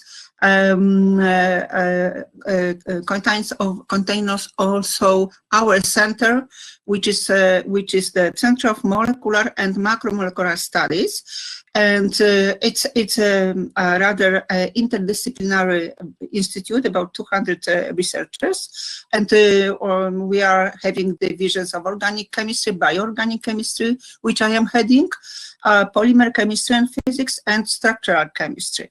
And just very shortly, I didn't write here this, particular subjects which are working, but my division is focused mostly this expertise in nucleic acids, different modifications, different analogs. We are working to get effective inhibitors of gene expression, effective inhibitors of proteins. So modified nucleosides, nucleotides, antiviral, antibacterial, anti-cancer compounds. So this is the one of our main topics, but also we are interested in the protein chemistry, and we are looking for the mechanism of activity of enzymes interacting with DNA, RNA. We are also working on epitranscriptomics, which is my favorite topic of my group. Here is the tRNA. I do not have this arrow, but no. Could you please come back? But here is tRNA molecule, and we are working on. We are trying to figure out why nature introduced the particular modifications to get the certain function of tRNA. But anyway, we have several possibilities to collaborate in different topics, and our, let's say, polymer chemistry and physics is on a very high level also, and they produce different polymers which have multiple applications, like industrial applications, but also required applications for other issues. So now can I have another next one? Yes. So just when I was thinking about international collaborations, I just wanted to show you just four recent collaborations which we made in 2020 with two groups in the States, and also in Brazil, and also in France. And just to how we made this. So some collaborations are made by personal, contacts, and then some, synergy in a scientific activity, and also some our expertise, which is complementary to the expertise of our partners. So they invite us for collaboration, and it is Professor Marvin Carruthers from Boulder, University of Colorado, which really invited us due to our expertise in synthesis of specifically modified oligonucleotides, pisterol defined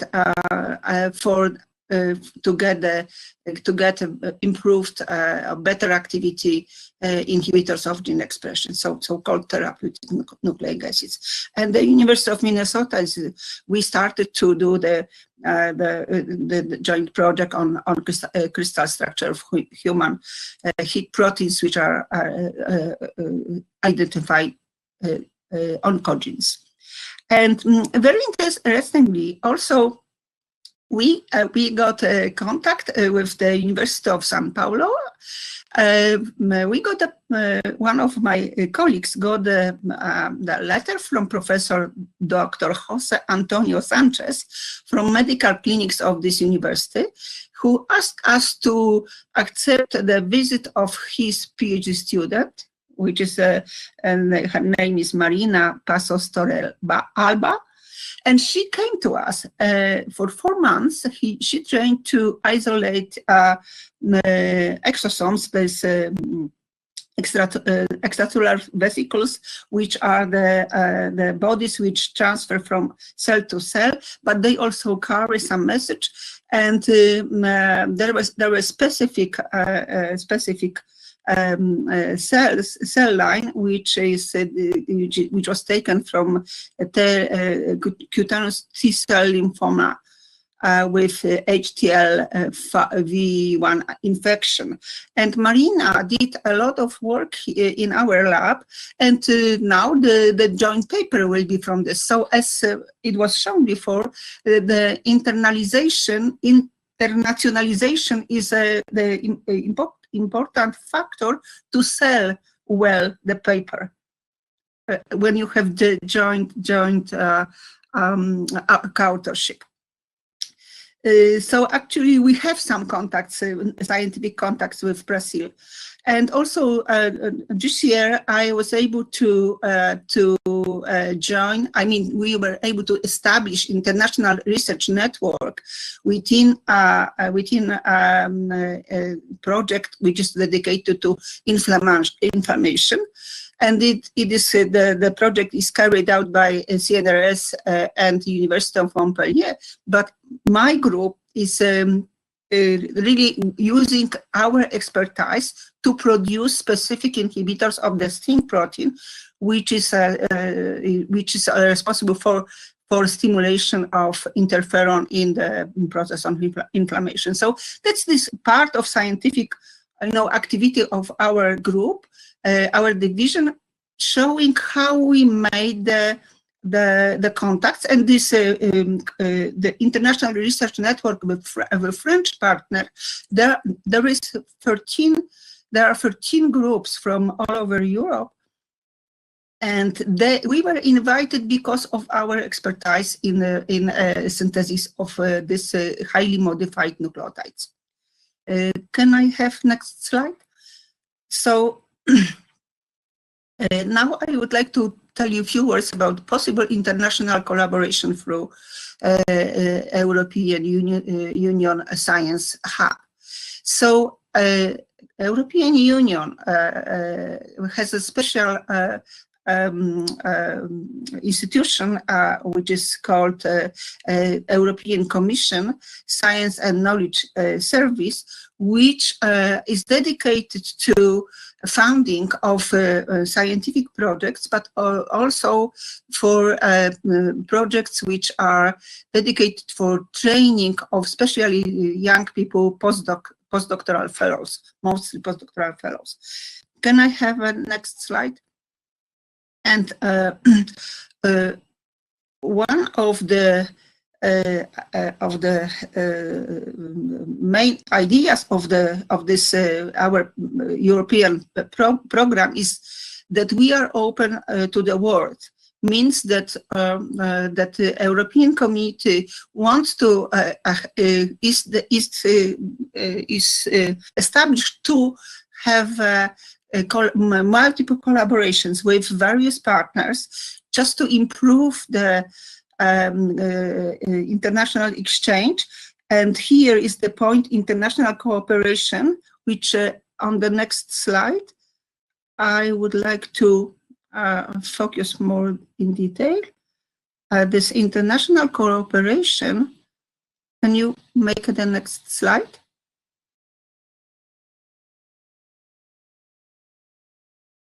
You will see this. Okay, strategic approach. Okay, so international cooperation is dedicated to partnership with EU countries, of course, between us, between countries of the European Community, but also international cooperation means with other partners. And now, can you give me? Yes, and among this strategic international relations, which were actually dedicated to the project, which this year is ending, so Horizon 2020, the Brazil was one of the countries which our project should focus on. So as you see, you have some possibilities to make contacts in Europe and to apply for funds to do research, to train students by this exchange between the EU and Brazil. Okay, thank you. Next slide. And one of the projects which which actually is offered to students from all over the world, is the postdoctorate training from so-called third countries, doing a training in EU states. The third countries means that they are countries which are not belonging to European Union and do not belong also to associated states. So associated states are European states which do not belong to EU but are closely to enter this our community. And one of this project is please, yeah. So one of this project, one of this this possibilities is so-called Maria Skłodowska-Curie actions. So MSCA. This is Maria Skłodowska is Polish lady, so Polish scientist and twice Nobel Prize winner. So of course all students and even children, students, school students know who is Maria Skłodowska-Curie. But anyway, the fellowships are very good for the postdoctorates who can apply for coming to Europe and training in very good groups. But for this, you have to have contacts at first with the professor who has this project and can agree to take care of the student, of the PhD student or postdoc fellow, and then they write the joint project. And there is also so-called global fellowship. To Maria Skłodowska-Curie International Individual Fellowship Global Fellowships means that these are fellowships which have two phases, and one phase is done in Europe and the other phase is done in another country and can be carried out in the third country. So means that also this can be really work in Brazil and then work in Europe. So that's for postdocs. Can I have another slide? And another project, which probably you know, Erasmus, because this is all over the world, but up to now, Erasmus was mostly dedicated to EU states, as you have on the left side on this picture, and then on the right side you see the partner countries, which is expected to be included during Erasmus Plus, and this Erasmus Plus is the project on the right side up. You have Erasmus Plus program for 2021-2027. So means that now starts another period of European community founding. The Horizon 2020 is finished, and now is another period, and you have this period in which other countries, so partner countries marked here in yellow, can apply for this exchange, and this is exchange for graduate students, so university students, not PhD students, maybe also PhD students, but not postdocs. So these are two programs which I would like you to focus, but in general, I gave the website for EU, for European Commission sites, and you can really look for projects. Can I have another slide? Yeah, here I just wanted to show you what are the 6 Commission priorities for the upcoming years, 2019-2024. So generally, it's there's problems of climate and Green Deal. The other one is so that it's called the Europe Fit for the Digital Age, connected with new generation of technologies. Can you have another? And then for others, so economy that works for the people, stronger Europe in the world, promoting our European way of life, and also new push for European democracy. So for the university, which is very diverse in the topics of research, you probably might find topics which could be proper for future collaboration. And the last slide, I would like to show you also that also in Poland we have a program which is called NAWA, which is NAWA.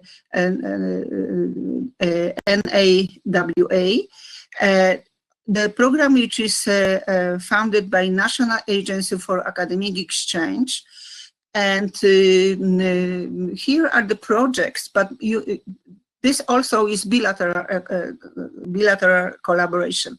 So you have to have a partner in Poland, and then you both write a project, and then there are several different possibilities for long stays, or for short 6 months, or even shorter stays, and on various steps of career of the visitors. So it can be for postdocs, for senior researchers, for professors. So I just invite you to go or to make contact with me. Then I can really help to just to tell you on which site, and in English you can find descriptions. So that's all what I prepared for this short presentation, and there are some photos from my city. And thank you very much once more for invitation. I really could not understand what you want me to present. So I just thought, okay, I show possibilities for you, which are in our, in our region, let's say, of the world. Thank you very much. Thank you very much, Professor Barbara. So wonderful pictures. So I'd like to visit your town once.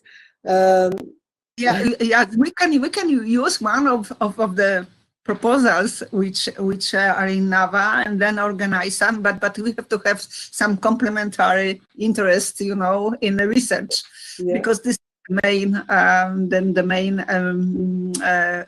criteria which is evaluated. Fantastic. Thank you very, very much. Well, I'd like to give the floor to Professor Diane Lilo-Martin from the University of Connecticut, United States of America. She's a Board of Trustees Distinguished Professor of Linguistics at the University of Connecticut, and a Senior Scientist at Haskins Laboratories. She is an affiliated faculty member of the CTA of Brain and Cognitive Science, and a former fellow of the UConn Humanities Institute. Thank you very much for being here, and to present us your knowledge. Thank you. Muito obrigado. Thank you for inviting me. I appreciate being part of this group. Can you hear me okay? Okay. I will be able to keep my comments relatively brief, but I think it would be useful for me to make some comments about the side of the theme 1, or in general, the language and humanities and literacy kinds of domains that you have in your project, because that's where I do my own work, and that's where I have been involved in collaborations with people from UFSC for quite a number of years now. So I've been working with people from UFSC as I said, for about over 20 years.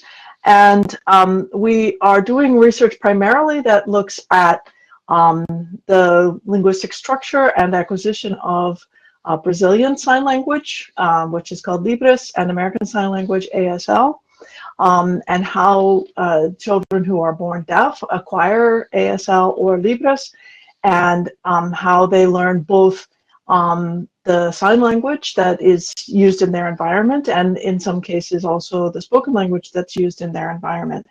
For example, children who are exposed to both Portuguese and Libras, or English and ASL, and various other questions related to those domains. So that's the area of research that I've been involved in for quite some time with people from UFSC.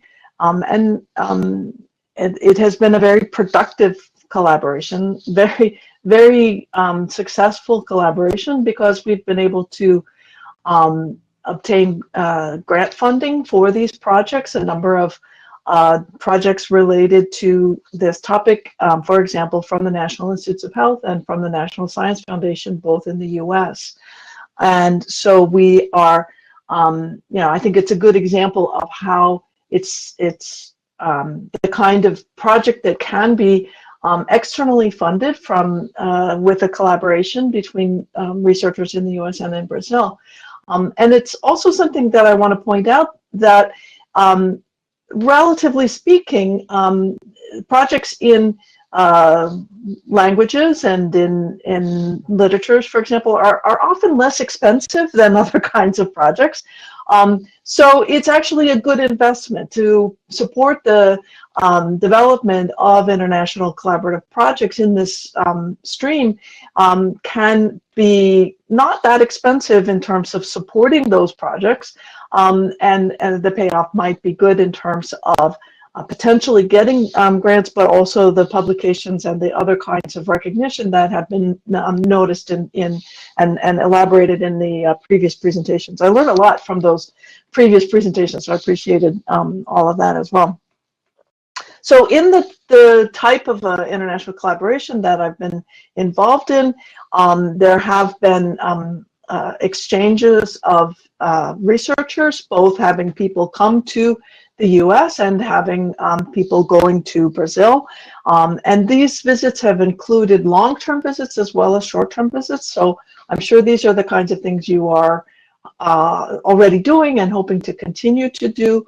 That is certainly something that can be expanded, and a way in which you can continue to support that kind of research. And of course, as a result of these projects, there's various publications that have been made. And I want to say that considering the great challenge that we have all faced this year with the pandemic, we've learned a lot about how to do things like this and work with each other remotely.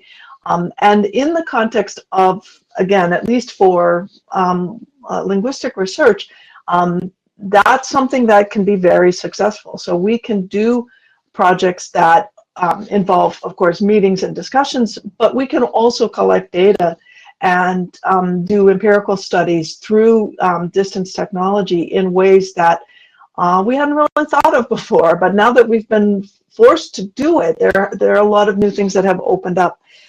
So in the title of this section, looking at obstacles for international collaboration, I'm along with one of the previous presenters who changes the word obstacles to challenges, and says, okay, this is something that we can deal with. This is something we have to deal with, but we can overcome it. And I think that the pandemic is one of these examples where we really have a serious obstacle or challenge, but one of the positive things we have learned is how to use this kind of technology, and it will play a role in things that we do moving forward. It's not going to end, but hopefully the pandemic will end. But the use of the technology and the way that we can connect with people at a distance, I hope it's not going to end. I've mentioned in the domain of the challenges, I've mentioned the the costs and the resources, that there are costs and resources needed, even in the language and humanities areas of research. But as I said, the costs tend to be somewhat less. And then again, especially when we use these remote connections. So I think that it's important to bear that in mind.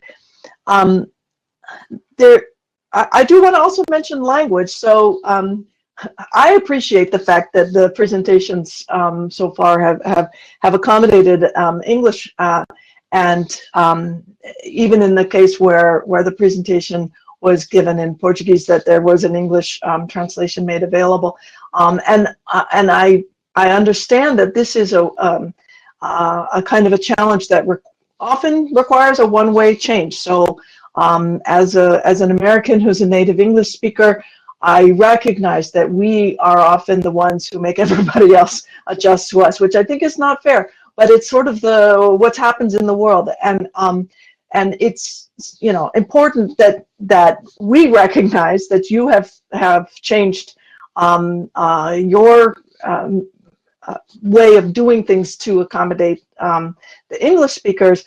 And of course, that's something that needs to be maintained and supported for most of these international collaborations, even for people for whom English is not the native language of either party, as we've also seen in this discussion. So yeah, so I'm sure you're very well aware about the need for maintaining support for the participants in Brazil to participate in other places by, in many cases, by learning English or some other languages.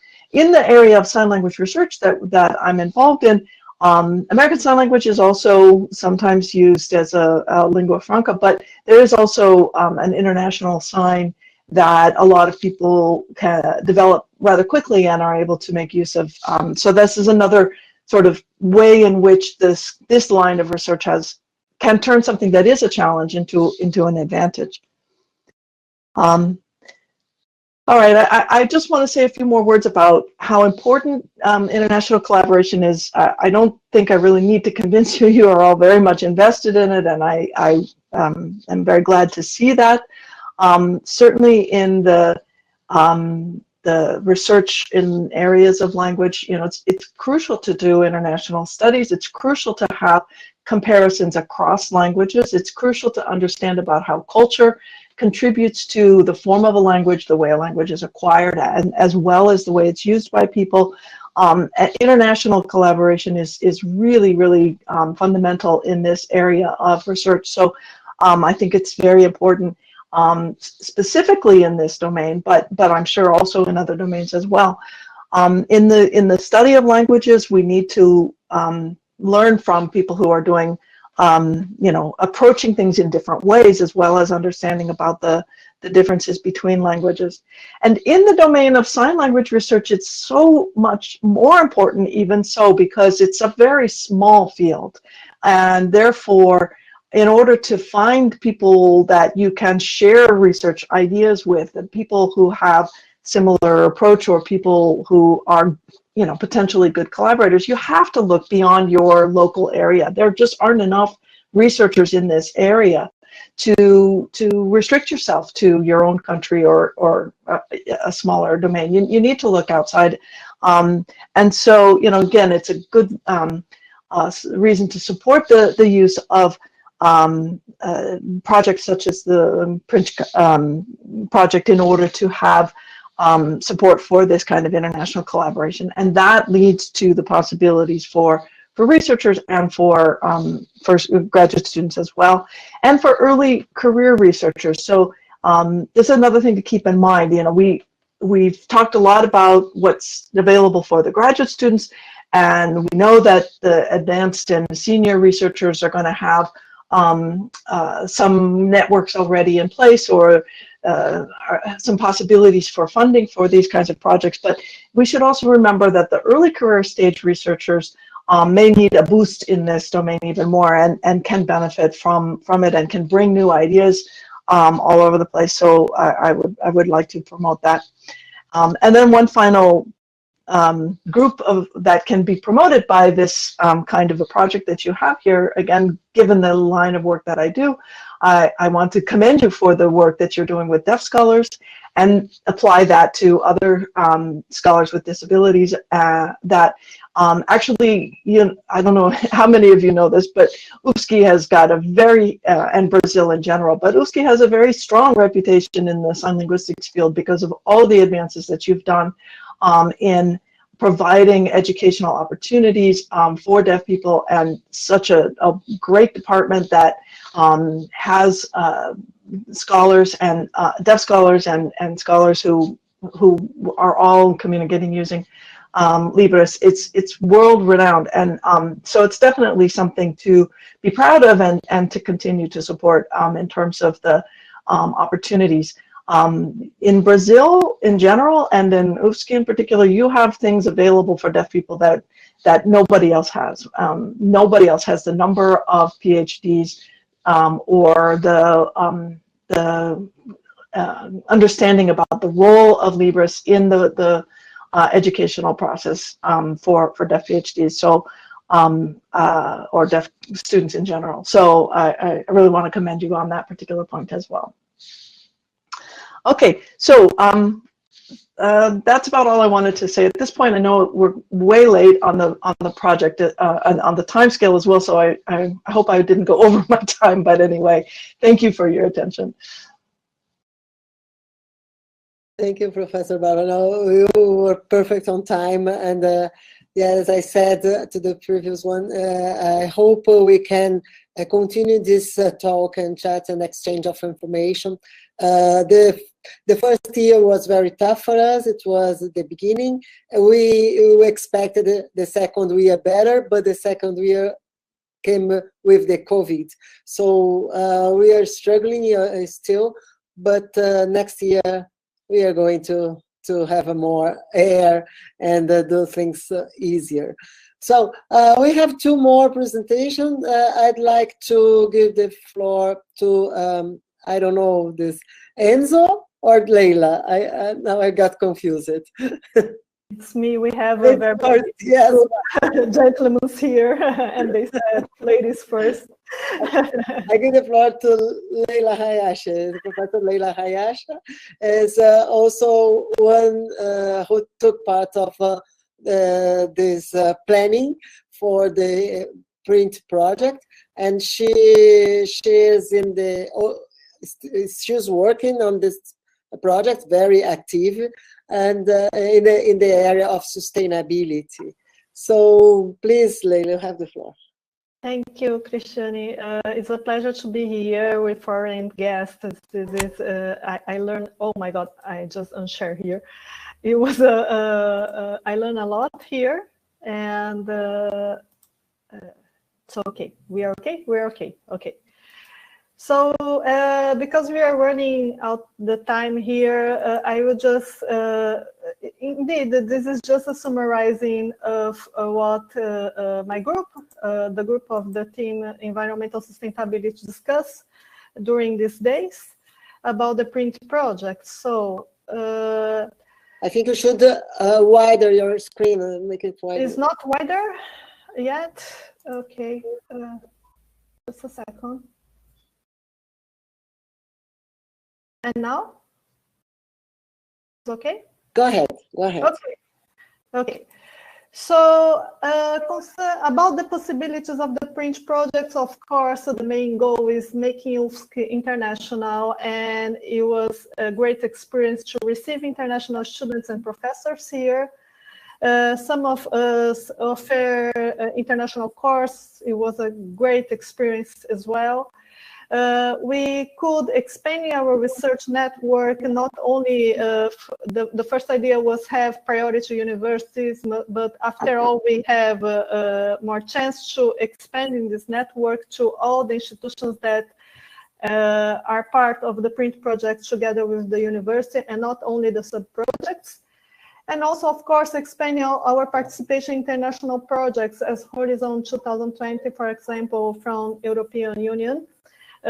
Two of us already have this kind of project, and it has been amazing to have this experience. But of course, we have challenges, and some of them is very internal challenge. And I think my colleagues before talking a little bit about that. But one of the, I think is crucial for me as a coordinator of one sub-project and most of us is the language proficiency certification tests. Until 2 years, until the beginning of the print project, maybe we had still free of charge tests, and we don't have anymore. And this is a very complicated thing because our students live with the scholarships, and is a low amount of money, and sometimes they don't have a resource to pay these certification tests. Also, we don't have preparation courses for language proficiency certification, of course, free of charge or with low costs. But in the beginning of this workshop, I heard from the International Office of UFSC that they are trying to do something to help us on this.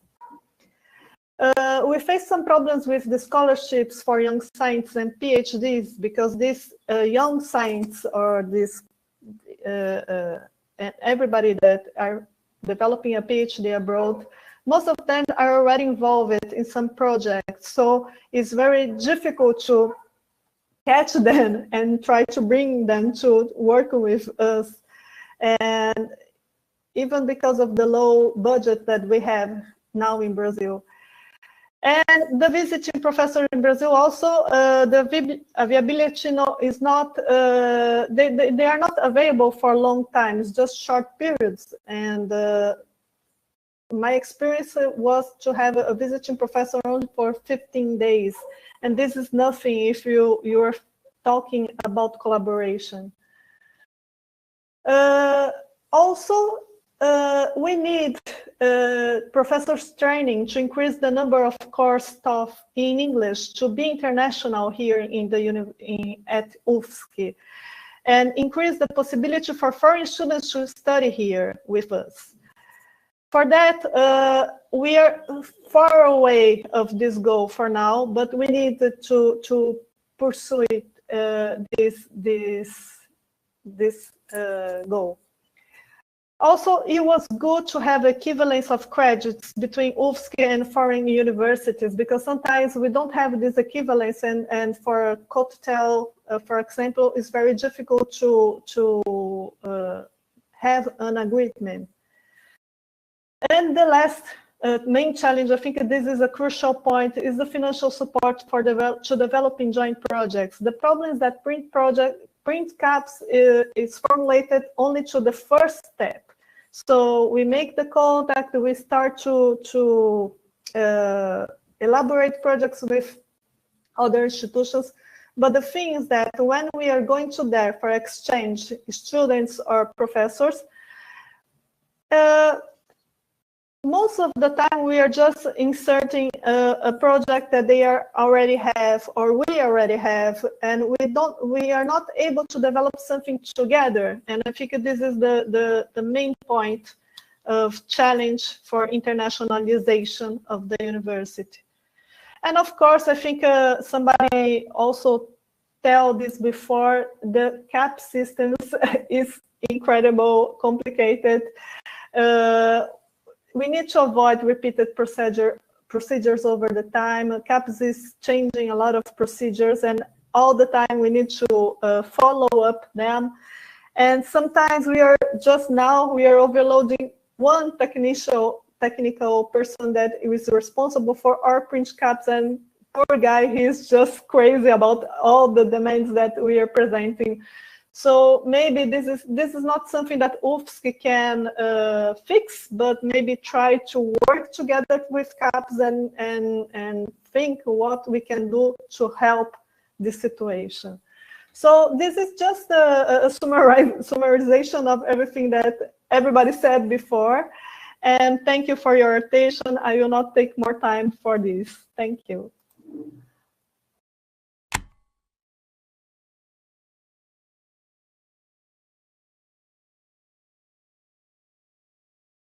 So it's my time, I think. Yeah, if you can allow me to share my screen.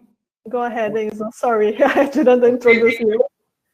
Yes, we can hear you. Just signposts when you can see my screen. Can you see my screen? Yes, yes. Thank you very much. Okay, I was asked to make a presentation with 10 minutes. Talking about the possibilities, barriers, and consequences of the internationalization at UFSC. I will do my best to do it in 5 minutes so that we can have the closing ceremony.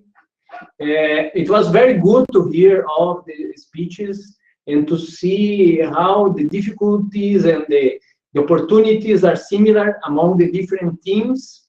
Here I'm representing the team 5. Digital transformation, industry and services 4.0.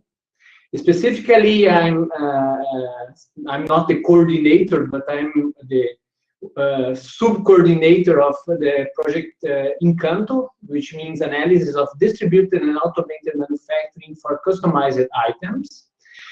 We were taking part in the round table that took place before this one. We are a bit to blame because of the delay, so sorry for that.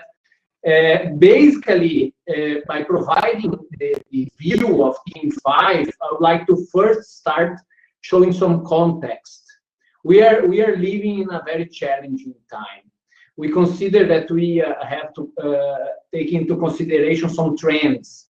And these trends we could list very briefly, but we have the globalization, we have migration, some environmental issues and social standards were discussed before here in this round table, demographic change, and specifically robotics, sensor technologies, artificial intelligence, and so on and so forth, which is very connected to the Team 5. So what else we have? We also have here to consider, I have to also, maybe due to late developments, governmental developments, and also the pandemic, we have a globalization that will go backwards. Is this a challenge for the internationalization of UFSC? It will be more difficult to internationalize? For sure in 2020 it was, but 2021 maybe not. New barriers between companies, nations, and markets. This for sure, if these new barriers arise, we will have some trouble to send, to receive students, faculty, and so on and so forth. What is also very important to highlight that we have a trend for increasing radicalism. So lack of proper reasoning for exposing exposing ideas and so on. This is also something challenging and very difficult. This is a more general context. In a more specific context, we have to talk about the general idea or general situation where students and people in general are more focused on the short term, not willing to invest time to acquire technical and scientific training. This is one challenge that we face all the time in the undergraduate and the graduate courses for acquiring new students. So this is a very challenging point that I put as a challenge, and it's a context that we have to deal with. Sorry, but sometimes my screen is getting smaller and smaller. I prefer to make it bigger. So, what else? Specifically, when we talk about the fourth industrial revolution, that means the thematic of our Team 5, we are dealing with several technologies, the digital and the physical that are close together, connected networks, integration of production systems, data-driven decision making, several things that always aim to improve and support industry competitiveness. But for achieving this competitiveness, we have several barriers that need to be faced. And one of the barriers is related to human resources. So we are working to overcome this barrier. The university is working to overcome this barrier. This is also one important context to what we are doing in our projects. Very briefly, the last slide, I would say, we are at UFSC, when we talk about internationalization, we are in a very good situation, my point of view. We have excellent research, excellent and world-class research that is developed here at UFSC. We have graduate programs that are among the best in Brazil. This is also true. We have an interesting flow of outgoing and incoming students. I'm not saying that it's enough, but it's interesting. We have professors with remarkable contributions to different aspects of research, events, associations, editorial roles, publication, projects. We just saw this in the presentation from Professor Dashamir. We have very good numbers, increasing numbers, and impressive if you see that UFSC is growing in the right direction. We have impactful research and relevant projects. So, in my point of view, we are in a good situation. But there are some challenges. There are some barriers that we have to face. And some of them were already mentioned here in this round table. First thing, fight for resources. We lack resources, and resources does not only mean money or grants and so on and so forth, but also students that are our main resource in my point of view. We have to attract, and we have to be attractive, by the way, we have to be attractive to the right students, the ones that will make the difference, that will contribute to the university development of science and technology. We have also, this was everywhere in the round table, bureaucratic challenges. Professors have a very limited time because they have to do several things, and this means that we should not use the time of the professors, the researchers, to bureaucratic tasks. We should focus their work in the research, teaching, and supervision. This is one of the things that I think we should really try to improve in the near future, because the week has 40 hours. For sure, for some, there are some that work 60 hours, even more, but this is not healthy, and I think we should take care of this and reduce the bureaucratic burden for the professors. And we need also coordinated but not centralized actions, so that we can really go in the right direction together, but not with over-centralization. This is also one point, one barrier. And we should focus on excellence. We should be very good in what we do. And this is a requirement. If we are not very good on what we do in terms of research, teaching, projects, we will not be internationalized at all. So, consequences, the positive consequences of doing the right thing. We will, in the long and medium to the long term, emerge a new university, a university that is more internationalized, means more excellent. A number that I would say like a dream, 5 to 10% of international students at UFSC.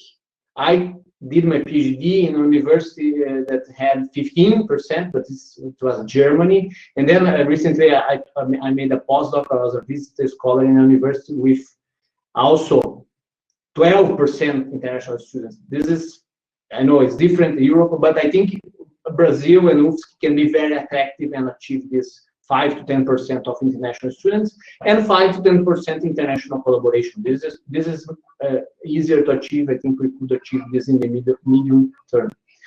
Positive impact to graduate and undergraduate programs. I say that in the previous round table, I think we have in the graduate courses an opportunity to experiment some new things that if we do it right in the graduate courses, we can then cross-pollinize the undergraduate courses, so that we can really graduate and the new engineer generation will be more prepared to deal with the Industry 4.0 challenges. This includes a globalized world. this includes also a more international world. And finally, I think we should try to target in a very virtuous cycle where research, teaching, projects are together, close together, going in the right direction, the direction of internationalization, the direction of excellence, transforming, and even more than UFSC is already, transforming UFSC in a really role model in Brazil, in Latin America, and also in the world. So that's my very short 5 minutes talk to end and be the last. Is very difficult, but I try to do my best. Thank you.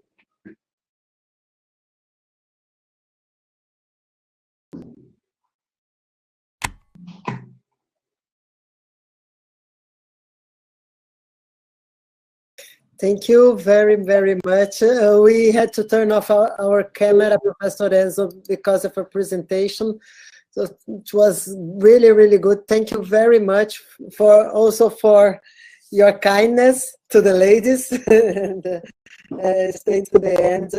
And I must apologize to everyone because of my, so we are somehow late, but I think it was really worth it. I learned a lot. I'm quoting Leila. We all learned a lot. And I think it's very important to exchange, because by exchanging, we learn every time. And that's the main reason of our internationalization process. So I'm grateful to everyone, especially our foreign guests. And I want to really thank you and say just that I hope to see you soon.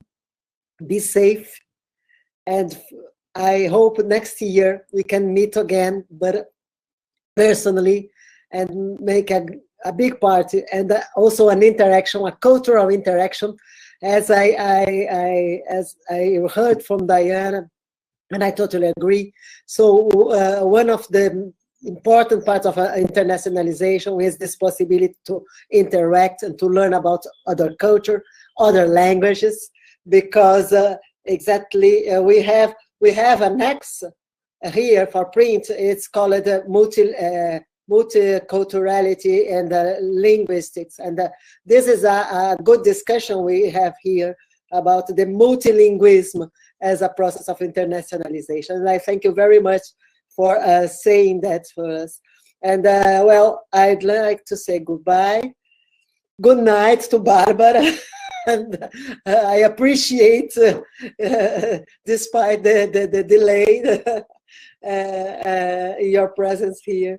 And I hope you have a good evening. And thank you very much. And I'm going to start right now, right away, then our last session. You are all invited to stay if you want.